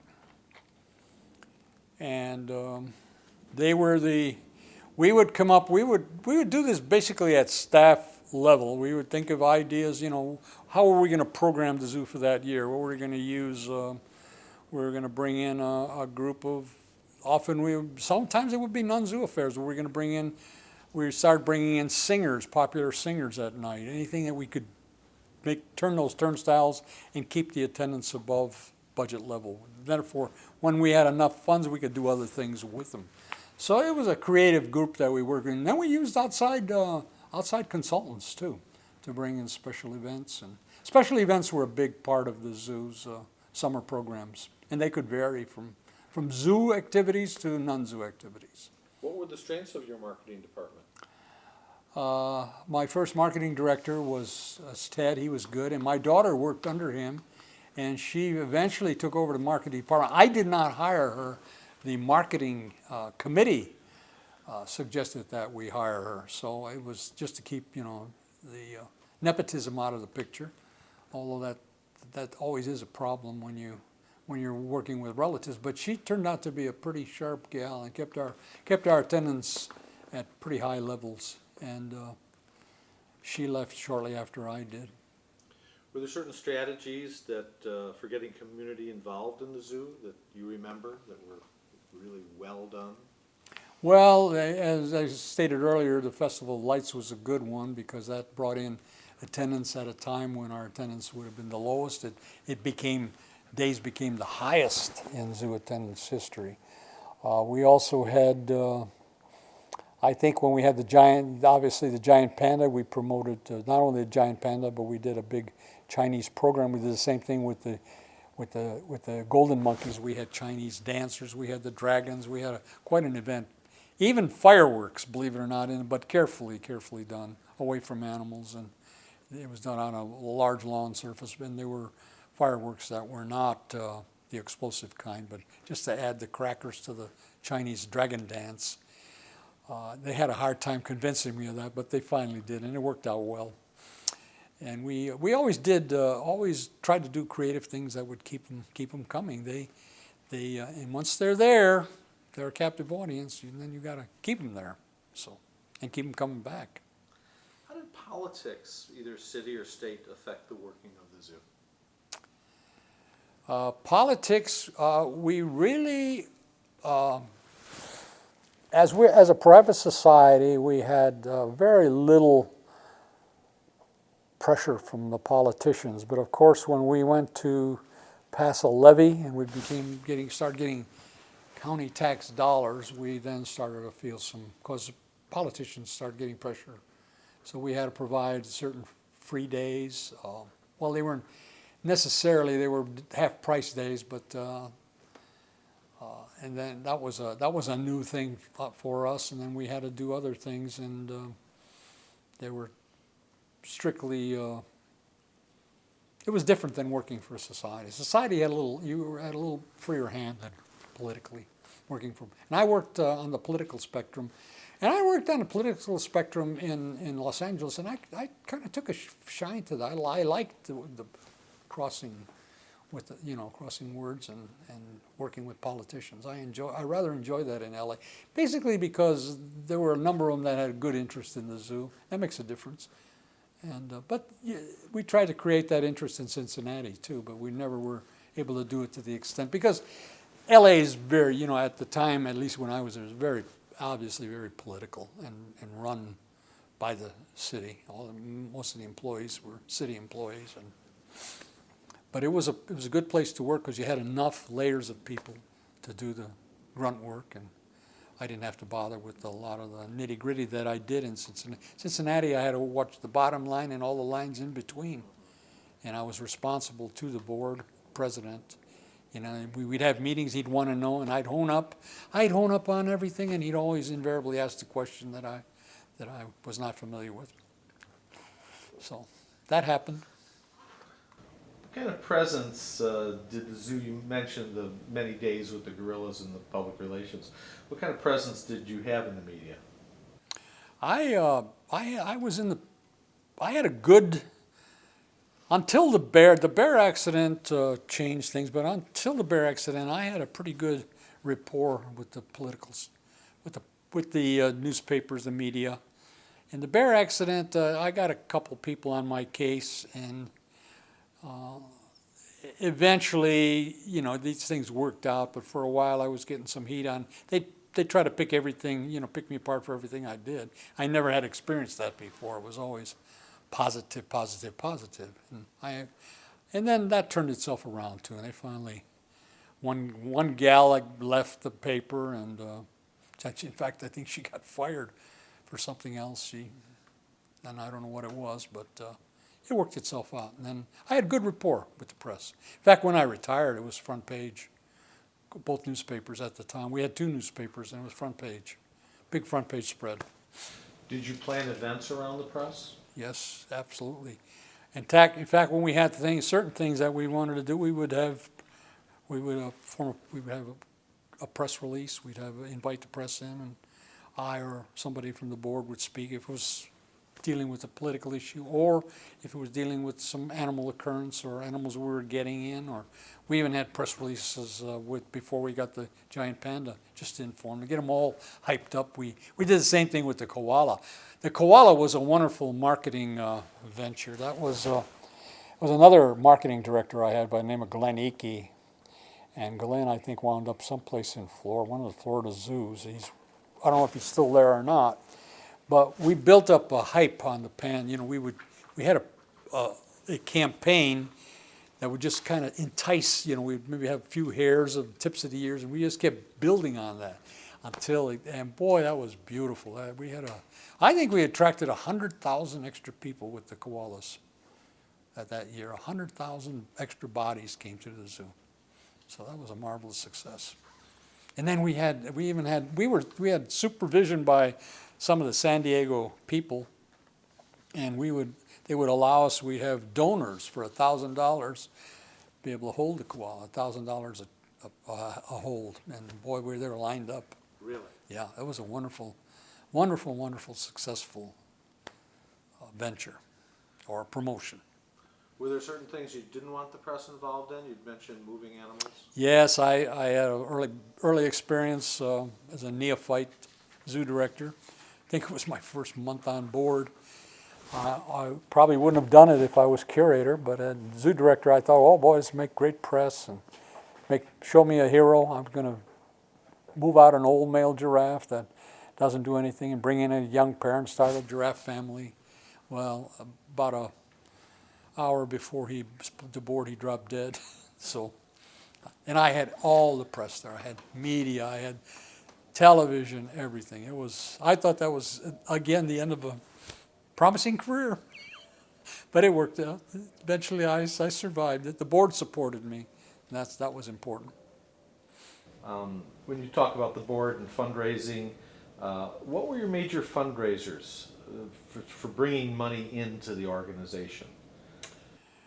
Our fundraising, we started out our initial fundraising back in the 70s using key board people that were movers and shakers. Bill Williams, who was one of the former owners of the Cincinnati Reds, Southern Insurance Company, and Oliver Gale, and they would go out and they would find a prospect. They'd bring them back to the zoo. We would dine. I was at the zoo. I was waiting for them. We would have a little lunch for them. Then I would explain the project, and they would ask them for a certain dollar amount where they thought they were comfortable and could support us. And that first drive we raised $15,000, which was big money for us at that time. And that started off our capital program. Later, as we began to get a little more sophisticated and our need for larger amounts of money developed, we hired a professional marketing director. A development director, I'm sorry. And then we hired a marketing firm when we began a campaign. And marketing firm worked very well. For example, I went into a donor, and personally, if I would have gone, I would have never asked. I asked for a certain amount, and I would have never gone over that. And this gal says, no, you're going to ask for $1.5 million. I said, what? They'll kick me out. They'll throw me out. Boom. I asked for $1.5 million, and I got $1 million. So she said right there, she more than paid her way. She brought us in an extra $500,000. So they were quite instrumental. They knew the community. They knew the people. They knew how to put these. I would advocate that to anybody that's going to handle a big campaign, that they get outside good development firm. They work well. Particularly, best if they can get a firm that's located in their own community, then they know their community. Was it hard to sell, when you talk about funding, was it hard to sell the public on funding for sewer renovation, underground renovations that had nothing to do with animal exhibits? The most difficult areas to get the public to respond to, of course, were sewer renovation and underground repairs and the nuts and bolts of the zoo operation. Our zoo had been so neglected. We still had, if you can believe this, and probably we should have preserved them. We could have probably put them in the Smithsonian. We had wood-lined sewers in parts of the park. Sewers had collapsed. Well, you know, if a sewer collapses in a zoo on an August day, you're in real deep trouble. I was going to use another word, but we'll just say trouble. We particularly with even difficult with the politicians, that they would get that on a ballot.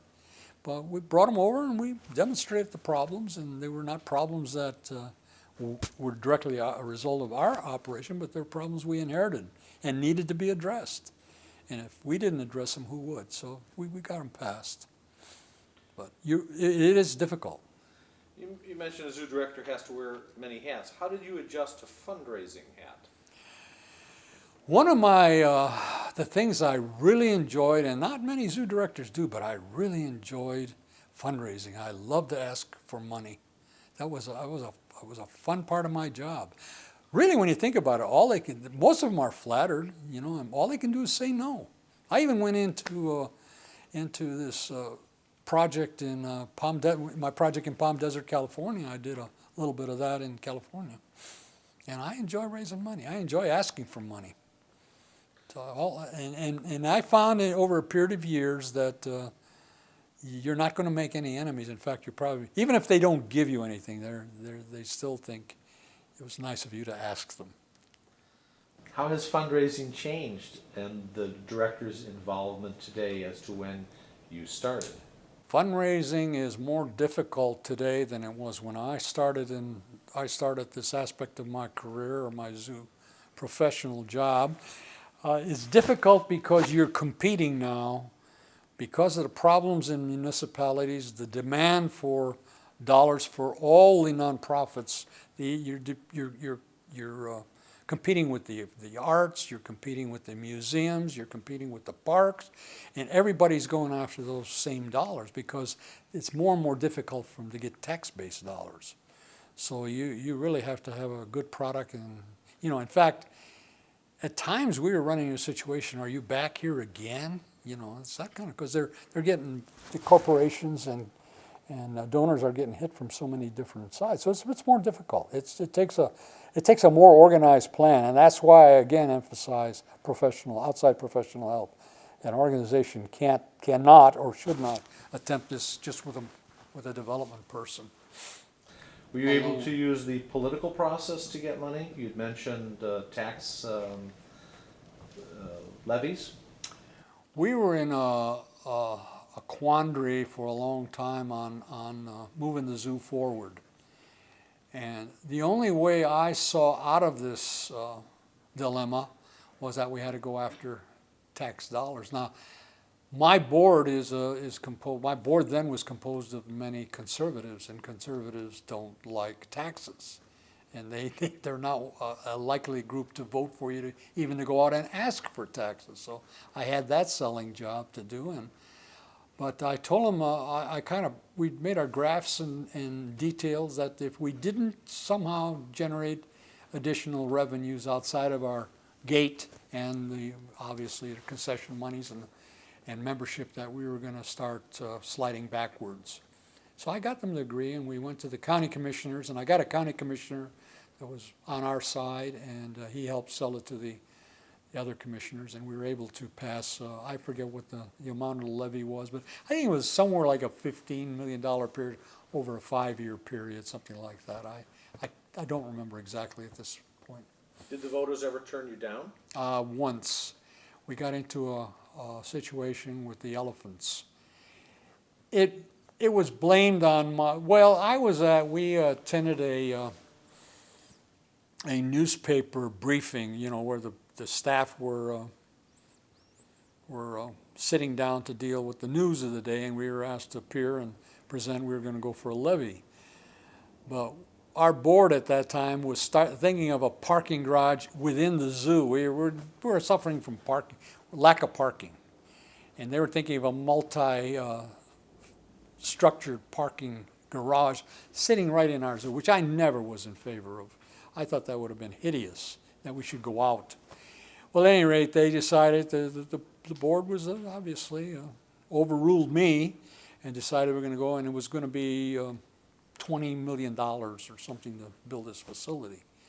So they tacked that onto our operating levy. Well, in a time when the public they had just funded a new stadium, and they found that they had to pay additional sales tax. It was a tax-resistant period in time, well, at any rate, I had gone into the meeting with the press, and one of the reporters asked me, what would happen, we were asking for monies, part of the levy was to rebuild our elephant house. What would happen if you don't get the levy passed? I says, well, get rid of elephants, which was, I had a pregnant animal in an area. I had three elephants living in an area for one. That would have made, 4 elephants. That would have made the 5th. It would have been impossible. Well, they took that and they ran with the cartoons. See, I had gone to a conference in Arizona, and this gal called me, reporter, and I didn't answer her call or didn't get it. And she took it and she ran with it. And they had cartoons with me holding the elephants as hostage, and it just was a bad time. When we lost our operating levy, and boy, did we sweat that year. That was $5 million, I think, that we had to scramble for. Lessons learned were? Lessons learned were be very, very careful and plan your strategy before you go into meeting with the press. Do you ever have any surprise donations? Anybody bowl you over? Yes, we had 2.5, it was at the time the largest, it was $2.5 million for a new children's zoo. That was a windfall. It came from Spalding's. They were a lighting manufacturer. Her husband died. She liked the zoo. She liked the number of board members, and Ruth Spalding made that generous gift. That was a very good surprise. So we developed our new children's zoo, or a children's zoo renovation. Did you have a vision for the children's zoo? You had run one. Well, and personally, I don't believe in children's zoos. I believe the whole zoo should be for children, and that came to me very clearly when I took my grandson, and I was visiting a few zoos, and my arms at the end of the day were pretty heavy from lifting him up and museums from lifting him up to see things, and he's like me, very curious, and he wanted to see everything, so Grandpa had to lift him, and that came out very clearly that we should be designing zoos that are good for children in all aspects, where they can see exhibits, and we should have perhaps a participatory placements throughout the zoo. So children's zoos, I'm not a great fan of a children's zoo. What would you say that zoos can do to enhance their attendance regarding exhibits? You mentioned a little about making it better for everybody. In our zoo, in order to enhance attendance through exhibitry, we found that by being very creative, working outside the box often paid in big dividends. Jungle Trails was a classic example of a good exhibit, an immersion exhibit that worked out for us very well. Unfortunately, the year that Jungle Trails opened, it was a summer like we recently had or are still experienced a very hot summer, and that didn't get the attendance, the bang that we thought it would, but later it proved to be, during a normal summer, a big attendance boost. So being innovative and letting the public know that they're seeing something that's out of the box, and it's not been, the manatee is a good example. Those were all, the insect building was a cash exhibit. I mean, that has continued to be one of our most popular displays in the zoo, even today. You talked about fundraising and so forth. Did you have a travel program at the zoo to bring people out into the wilderness? Well, I worked for Marlin Perkins. I came out of Lincoln Park, and Marlin was, I think, the first person to take people back into areas of Africa. And Bill Hoff, my predecessor, came in and into Cincinnati, and he developed a similar program, and he expanded on what Marlin was doing. I mean, he opened it up. He brought in some travel agencies and gave him his program. Nobody was doing this in Cincinnati, and at the time, I don't think anybody was doing it in the zoo world. We were, maybe New York might have been doing something, but very few people were taking people out and making it popular. And Bill built on that program. In fact, my first trip to Africa as curator was 1967. And I took a group over, and that was part of our travel program. He already just came back, and that became very popular. And it became so popular, it was taking a drain on our time, and we were starting, then we start letting it out with our, delegating it to curatorial staff and letting them go out. And it's still popular today. I think they send 2 or 3 trips out a year. We've talked about so many different subjects here, from the press to politics to animal exhibits and board membership and so many things. Jack of all trades, if he master of one. Do you have anything that we've kind of missed, or something that you'd like to expand upon that we've talked about? Anything that... My zoo experience for me has been a very rich and rewarding life. I have no regrets. I have